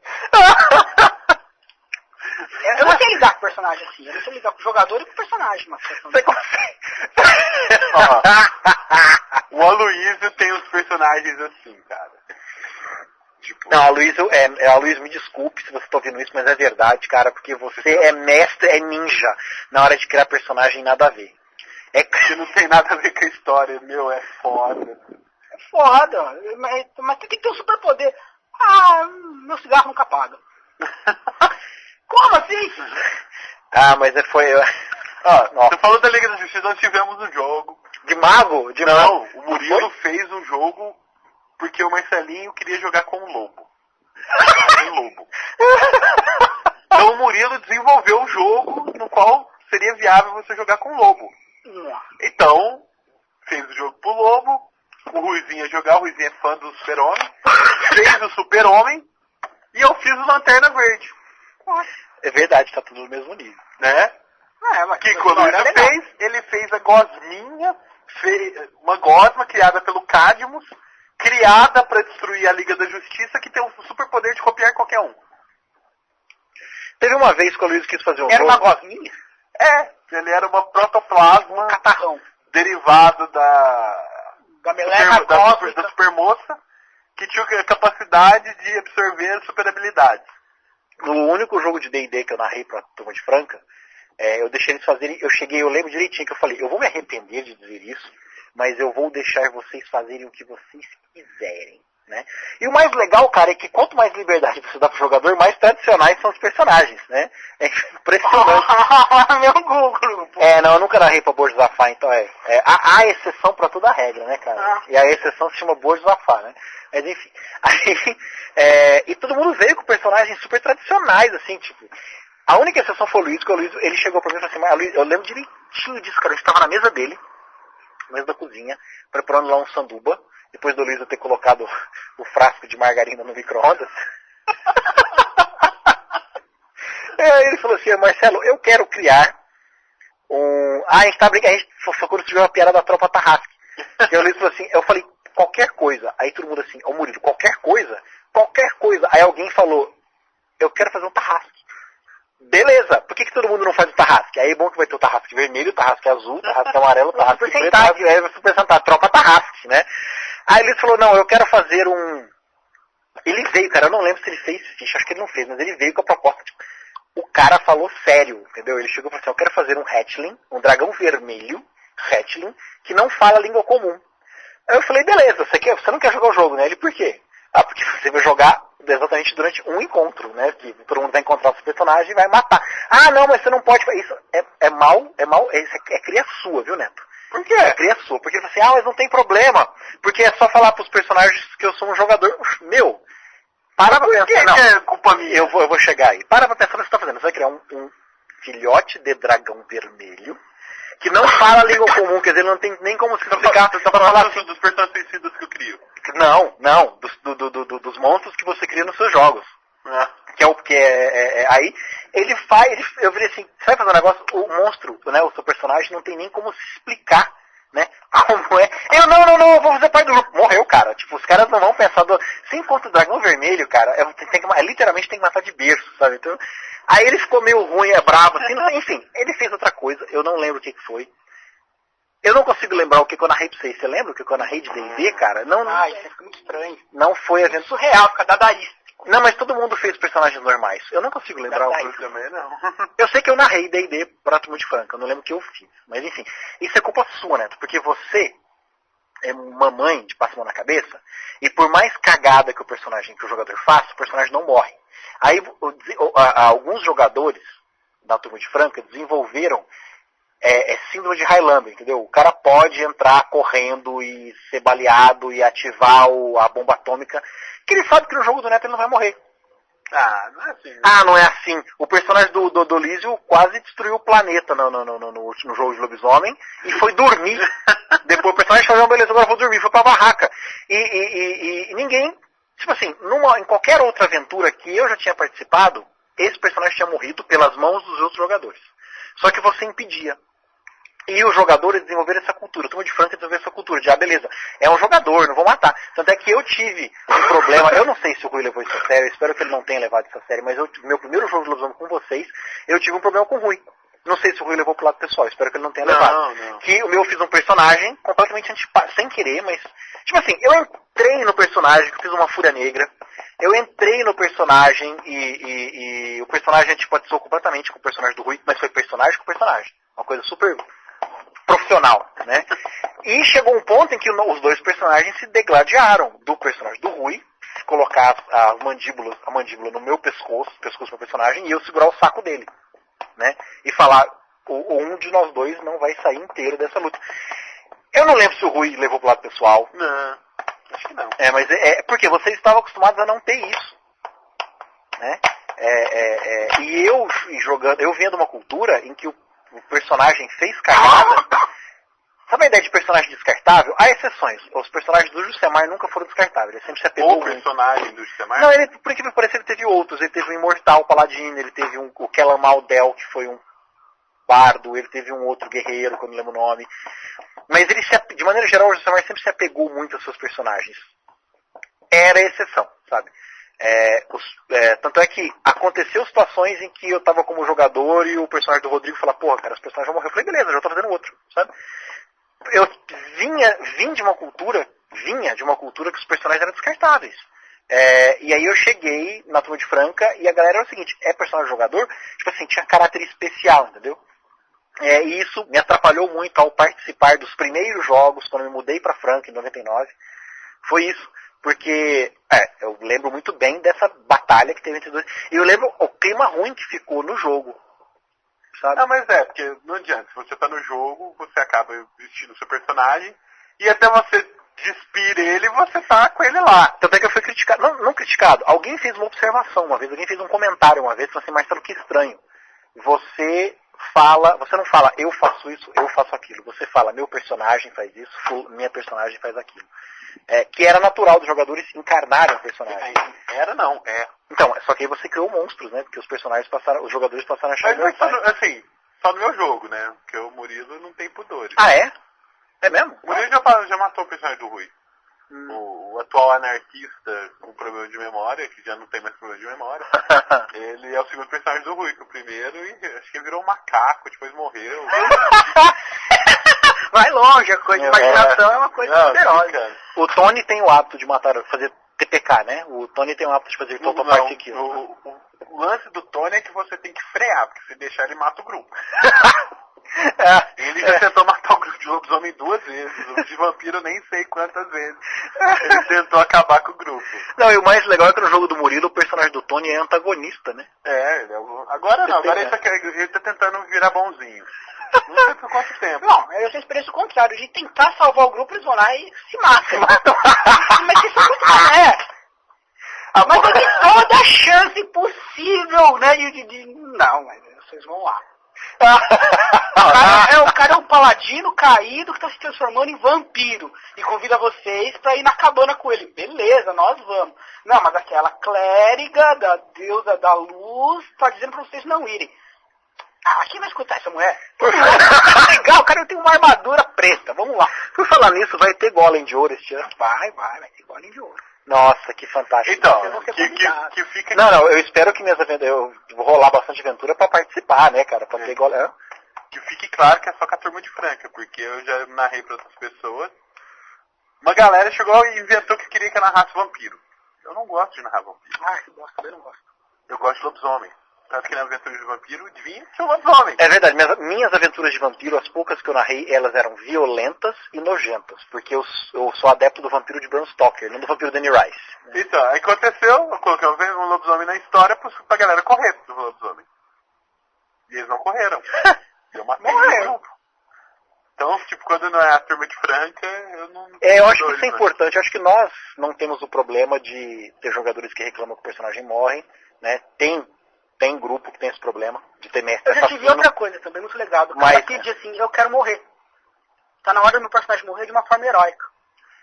Nossa, foi o que eu fiz com o jogo de lobisomem. Tipo, chegou uma hora que eu falei, não, isso já deu o que tinha que dar, né? Os personagens já estão no topo, já fizeram mundos e fundos. Está na hora de dar um fim, né? É legal, porque tudo que tem começo tem que ter um fim, né? Eu não posso ficar rolando, aí fica igual os lances da Marvel. Vira uma gibi norte-americana. Então, tipo, os personagens não são eternos, eu não posso pegar aí. Beleza, passa 50 anos. Tanto é que todo jogo nos últimos 8 anos, nos últimos 9 anos, a primeira coisa que eu dizia para os jogadores, eu tive uma fase de fazer aventuras de fim de semana, sabe? Tanto é que virou um vício que eu tive que custei me livrar. Foi quando eu recorri às aventuras prontas, aquelas aventuras de 64 páginas, para me livrar desse vício de fazer aventura de fim de semana. Você vai criar o seu personagem, não é um jogador de fim de semana, e depois no fim de semana é outra história, né? É o extremo oposto de nunca acabar a história, né?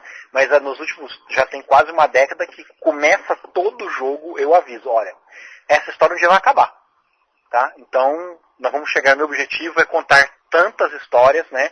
Ou chegar até o nível tal, e nunca mais vamos voltar a este personagem. Porque também senão fica chato, né? Batman podia ter acabado com o Frank Miller. O Super-Homem podia ter acabado com se bem que as 4 estações foi um recomeço, né? A DC podia ter acabado com o Reino da Manhã. Verdade, a DC podia ter acabado com o Reino da Manhã.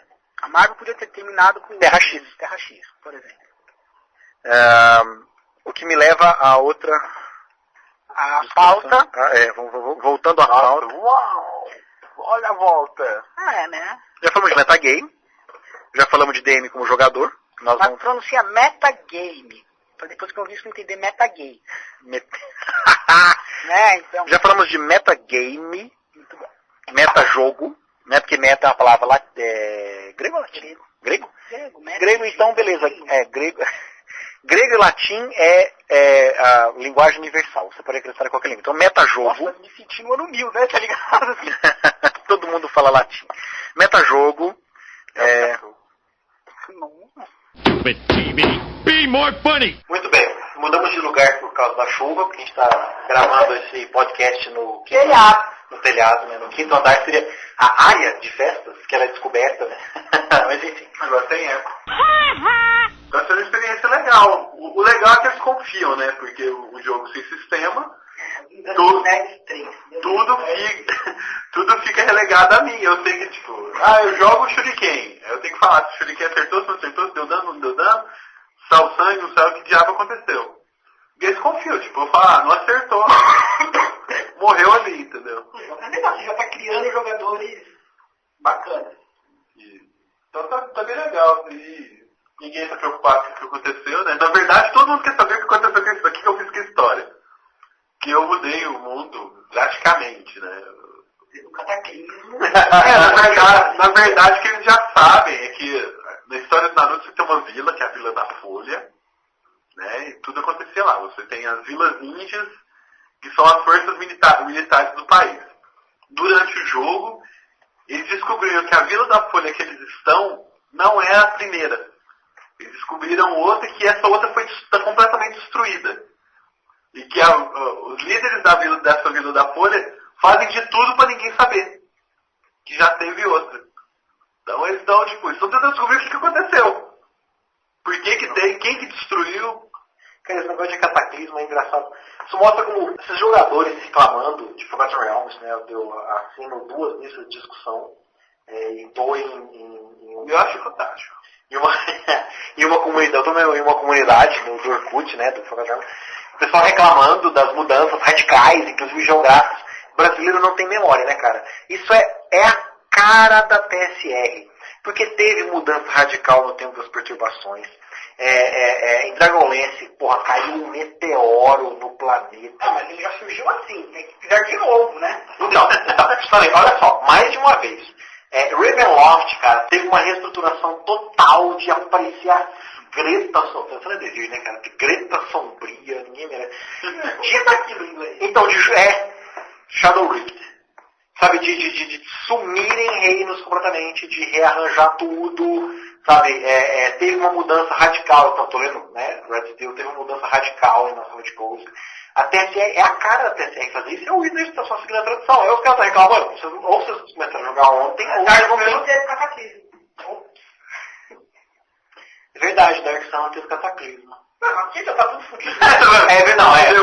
Mata todo mundo. É verdade, o cão. Não, o quê? Já não tem nada. Cataclismo. Não, teve a grande revolução na cidade de Tyr. Mas também não é a TSR, a Wizard mudando a coisa. Já começa assim. Já a primeira aventura de Dark Sun já é a rebelião de Tyr. Então Dark Sun é exceção. Dragonlance também, já surge Dragonlance, o Cataclismo já foi, já tá no... Não, mas a quinta era muda coisa pra caralho. Cagado então. Mas mudaram. O último tema da noite, porque já tá a hora, já olhando o adiantado da hora, né, para este podcast, é jogadores interpretando a si mesmo. Ou não interpretando. Né? Que é, olha, O que é um jogador interpretando a si mesmo? isso pode ser interpretado de 2 maneiras. Primeiro, literalmente interpretar a si mesmo. Você já participou ou já narrou alguma aventura em que os jogadores eram os personagens? Eu fiz isso. Nossa, eu não consigo imaginar. Então, pois é. Nós fizemos fichas de GURPS de nós mesmos. No fim das contas, chegou o ponto de que um tinha que fazer a ficha do outro. Porque você não conseguia fazer a sua própria ficha. Sabe? Nossa. E nós não me lembro se nós jogamos, eu acho que nós não chegamos a jogar porque seria muito esquisito, mas nós fizemos fichas de nós mesmos para GURPS, sabe? Mas esse assunto também pode ser isso, ou jogadores assim. Vocês já repararam um padrão em seus jogadores? Quer dizer, um jogador sempre faz a mesma coisa? A gente está com um psicólogo aqui, né, que poderia falar melhor sobre isso. Quer dizer, é complicado. Quer dizer, olha só, os personagens que eu mais me diverti na minha vida são o guerreiro burro. Sabe? Também já me diverti muito com Thor, burro e bonzinho. São os personagens que eu mais faço. Zahalos era um ranger simplório. Gargalon Culinário é o meu personagem emblemático, né, cara? É o bárbaro burro, né? O Ong Schwarzman Hangsbergton, que era o de... Puta que pariu, saúde! Era uma coisa tipo a lobisomem de uma aventura do Rodrigo. Era o guerreiro burro. Só que eu fiz coisas, tipo assim, é o personagem com que eu mais me diverti até hoje. Só que eu fiz coisas ao contrário. Eu fiz o Kiren, que era um cara super fudido. Eu fiz o Vidar, que era um bárbaro, que era o oposto, era um bárbaro inteligente, porque ele não era tão forte. Inteligente e carismático, porque ele não era forte, não era alto, não era resistente. Era resistente, né? Porra, né? Como era resistente, né? Eu fiz o Ginkgo Biloba, que era o meu personagem torturado, né? Mas os personagens que eu mais tiro era o Guerreiro Burro. É muito fácil. Quanto menos você sabe de um assunto, mais você acha que sabe, né? E todo mundo acha que é psicólogo. Eu não entendo porque os psicólogos passam 6 anos na faculdade, cara. Porque todo mundo é psicólogo. É fácil, né? Eu não entendo, tipo... O problema é que os psicólogos que estão há 6 meses na faculdade acham que sabem Que já mais que os que passaram 6 anos. Então, eu já vi isso acontecer de neguinho falar, peraí, o cara sempre faz ladrões. Então peraí, então ele deve ter alguns dilemas morais. O que é isso, cara? Não, simplesmente ele gosta de jogar com ladrão. Seja por catarse, ou seja porque o personagem tem algum apelo, né? Isso não quer dizer que o cara na vida real... Para pensar na quantidade de assassinatos que tem no jogo de Dungeons and Dragons, né? Quer dizer, o cara é violento. Exatamente. Então, mas vocês já perceberam jogadores em que você acaba vendo um aspecto da personalidade do cara no jogo? Em alguns momentos, porque eu sei de ter conversado com o cara, de ter conversado com o Josemar, de que o Junior Calx é ele no jogo. Ele me falou isso, o Junior Calx sou eu no jogo. Tanto é que o cara repetiu o Junior Calx várias vezes. Em Mago a Ascensão ele fez o Junior Calx, né? Porque ele falou, ele sou no jogo, é tudo que eu gostaria de ter sido. Apesar do Josemar ter criado um personagem, o Junior Calx, um personagem profundamente emotivo, um personagem com os humores à flor da pele, o Josemar não é assim, cara. É o cara que é o pior jogador que eu já tive numa mesa de jogo em se tratando de interpretação. Sabe? Eu já tive problemas com o Neto de gritar em casa, quando eu morava na casa do papai e da mamãe. De 10 segundos a mãe entrar no... 5, 4, 3, 2, 1, e aí ela abriu a porta, né, cara? Foi fantástico. Eu senti porque a galera empolgava tanto de emocionar com o personagem, né? De participar junto, né? O Josemar é o oposto, cara. É o cara que ele virava e falava... Eu insistia, cara, o Junior Calx não está nervoso nessa situação, ele não está emocionado. Você vai falar, ele tá, mas é que eu não consigo fazer isso. E é engraçado que o Josemar é o cara que conseguia chorar, cara. Era muito louco, porque ele falava assim, peraí que eu vou chorar. Aí ele agachava na mesa assim e dava 30 segundos e ele tava chorando, sabe? Tipo assim, ele conseguia forçar lágrimas. Mas na hora de interpretar uma situação emotiva, seja romântica, porque, Desafio Infernal foram 10 anos, cara. Teve romance, teve... Ele chorou no último jogo. Não chorou, vai. Foi uns, né? Peraí. Ele chorou no último jogo? Ele deu uma chupada de lágrimas, você não viu? Eu não vi isso, cara. Nossa, eu consegui fazer um jogador se emocionar no final de temporada, assim, cara? Puta que pariu. Estrelinha na corrida. Galera de Franca... A galera já... os francanos são bando de chorão. Vai, Murilo, Rui... Eles são bando de chorão, é verdade. E aí... Mas não francanos em geral. É a turma de Franca. Prepotência, né? A turma de Franca. Mas enfim. E aí, o cara acabou a Josafá, cara.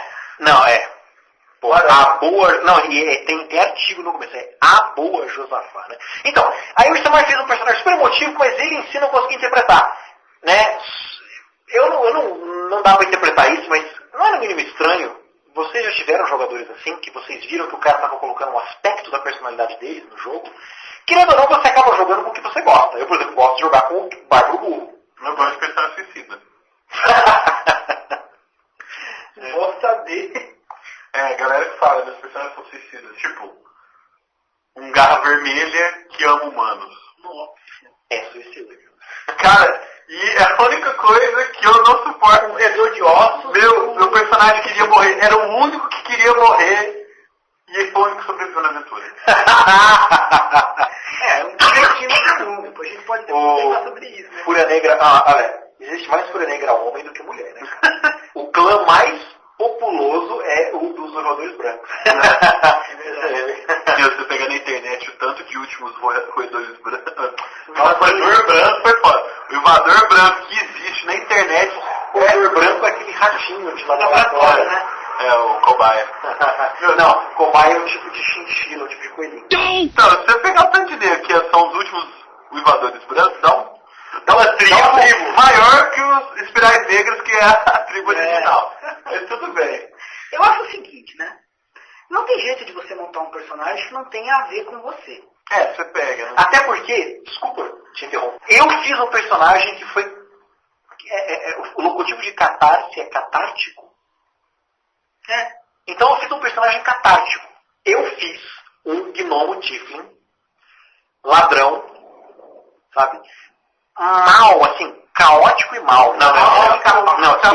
Neutro e mal. Neutro e mal. O cara de cortar a garganta. Eu lembro de ver a cara do DM, a hora que eu corri, eu sumi, aí foi um capanga para um lado, um capanga pro outro.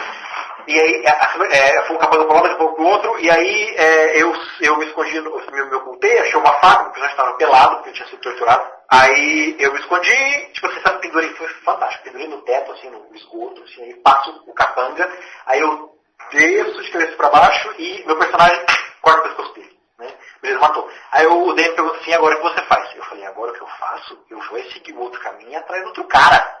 Eu lembro da cara do DM dele e falei assim, mas peraí, você tem noção de que o cara tá só cumprindo o dever dele, que ele não é nada pessoal. Eu falei, eu sei que não é nada pessoal, mas eu vou matá-lo. Pra mim é. Eu falei, eu vou matá-lo assim mesmo, porque eu estou com sede de sangue.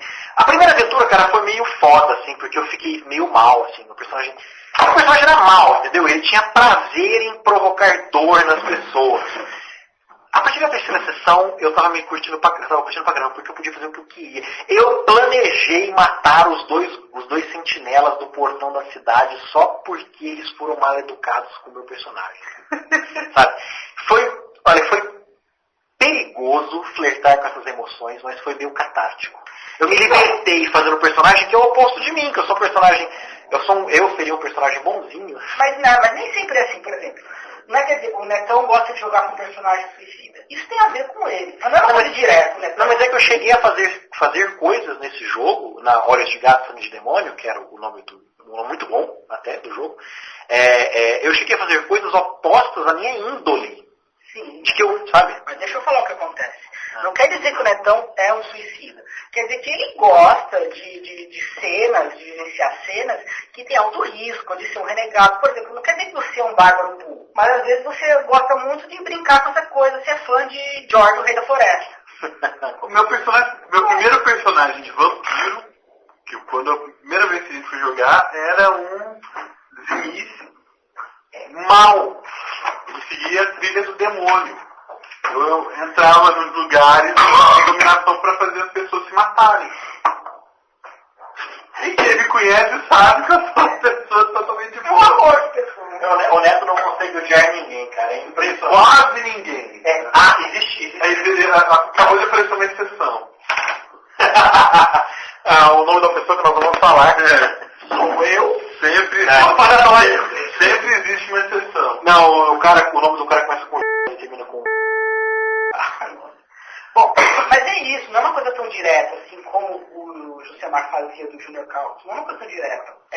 Às vezes não é aquela característica, não é o personagem inteiro que é uma faceta de você. Às vezes é alguma coisinha que você quer vivenciar, que você acha legal, você gosta daquela situação e aparece. No começo eu gostei da liberdade, tipo, então eu posso fazer um cara mal como pica-pau. Eu queria explorar, aí eu descobri que eu não gostava de fazer um cara mal. Então todo ator fala isso, né?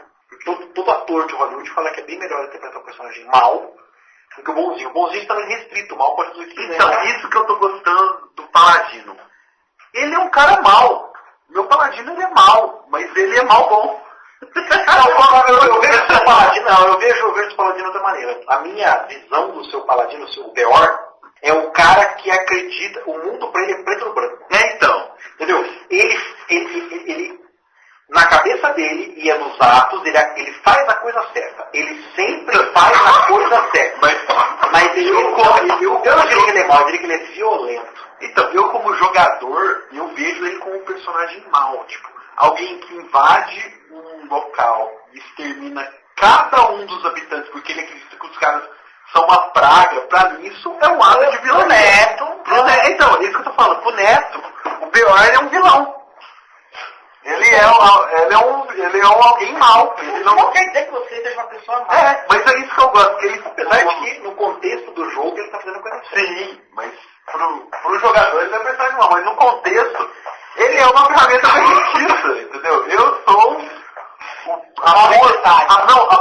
pura bondade. O mal Ele é um paladino de um deus bom, ele é do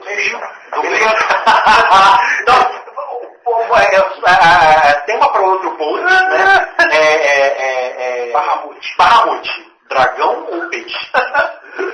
Então, ele é o paladino de Bahamut, ele é o Dragão de platina, né? Ele é o símbolo da justiça, nada mais bom do que ele.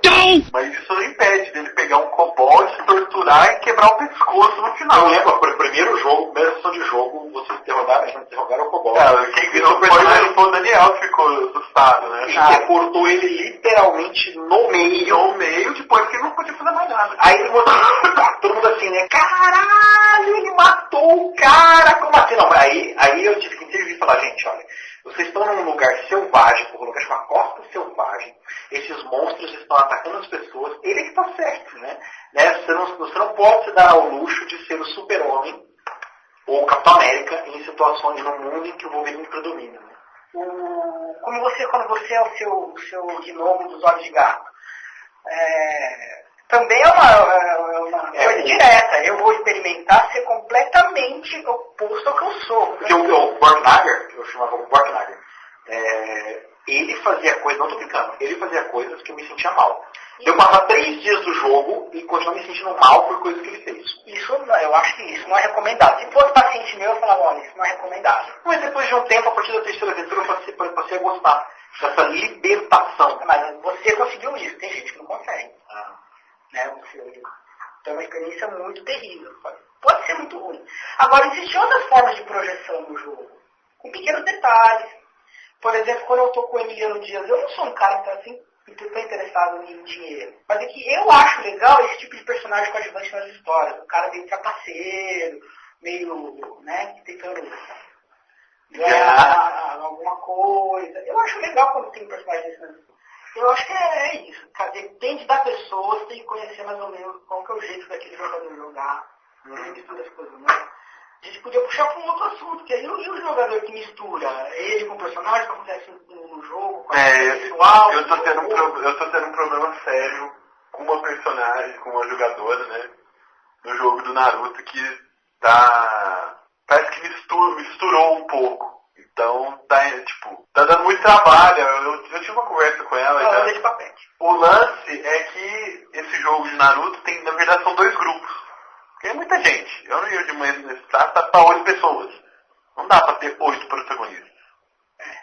Então eu dividi em 2 grupos de 4 pessoas. E tava tendo briga entre os grupos. Porque, você fez isso pro grupo tal e pra gente não fez. E tava tendo isso entre os grupos, eu tive que bater o pé, ameaçar, parar a história. Então, e assim, essa jogadora, ela tava, né? Tipo, ela chegava pra mim, porque eu sonhei com meu irmão no jogo, né? Era o irmão do jogo. E não sei o que lá, e lá, e eu já tô começando a ficar preocupado. É uma coisa preocupante, já. Entendeu? Eu fiz uma história e ela começou a chorar no jogo e foi parar 5 dias depois. Ela ainda estava abalada por causa do jogo. Então eu fiquei assustado. Já vi gente surtar. Surtar? Surtar, gente. Esquecer quem é, pra ser eu sou o personagem, tem que chegar lá e... Não, pera, calma, volta aqui. Você é fulano, papapá, isso demora, tem que se tratar, não vou mostrar pra você, coisa e tal. Então, eu não sei. Tá? Eu não sou psicólogo pra não Eu tive a sorte de só encontrar jogadores que viam RPG como um hobby, cara. Mas a pessoa até entra como um hobby, mas na hora... Não conhece. E não é só uma questão de RPG, às vezes se fosse um curso de teatro, qualquer experiência de encarnar papéis alternativos, a pessoa não é bem. Você já traz isso com ela. O problema é ela, não é o RPG, né? O problema é ela. Cara, isso nunca aconteceu comigo. Eu não consigo me lembrar. Acho que já estamos muito avançados nessa noite, já falamos. Foi um jogo. Foi uma conversa regada a refrigerante, cerveja e charuto, né? E claro que eu não participei da parte da cerveja do nasceu charuto. Conversa no telhado. E Bar de chuva. é isso aí. A gente fica por hoje. Eu espero que role. Por hoje é só. Espero que role assunto pro próximo podcast. Se houver, se esse podcast for ao ar, porque eu não sei se gravou essa porra, né? Não tinha assim um bacana ouvir depois. Nossa, acho que eu vou colocar no ar mesmo ruim só pra ver o que a gente falou. Mas de qualquer forma. Bom, encerra. Não, pode falar. Agora. Bom, É uma noite de quarta-feira, as pessoas trabalham amanhã. as pessoas normais trabalham no dia seguinte cedo, né? Bom, vamos encerrar. Boa noite, muito boa noite para quem quer que esteja ouvindo isso. E Nossa senhora, não vai dar para colocar. Bom, eu sou o Marcelo e eu sou simplesmente viciado em Dungeons and Dragons. Eu sou o Netão, adoro o nome e no momento estou narrando uma Naruto. Eu sou o Rodolfo. Adoro muita coisa, em especial uma delas. Esse é o podcast do Dragão de Bronze. Não, o Dragão de Latão. De sangue, sei lá. Vocês vão entender o que é o Dragão de Latão se vocês derem conta de ouvir essas 2 horas de podcast. Boa noite.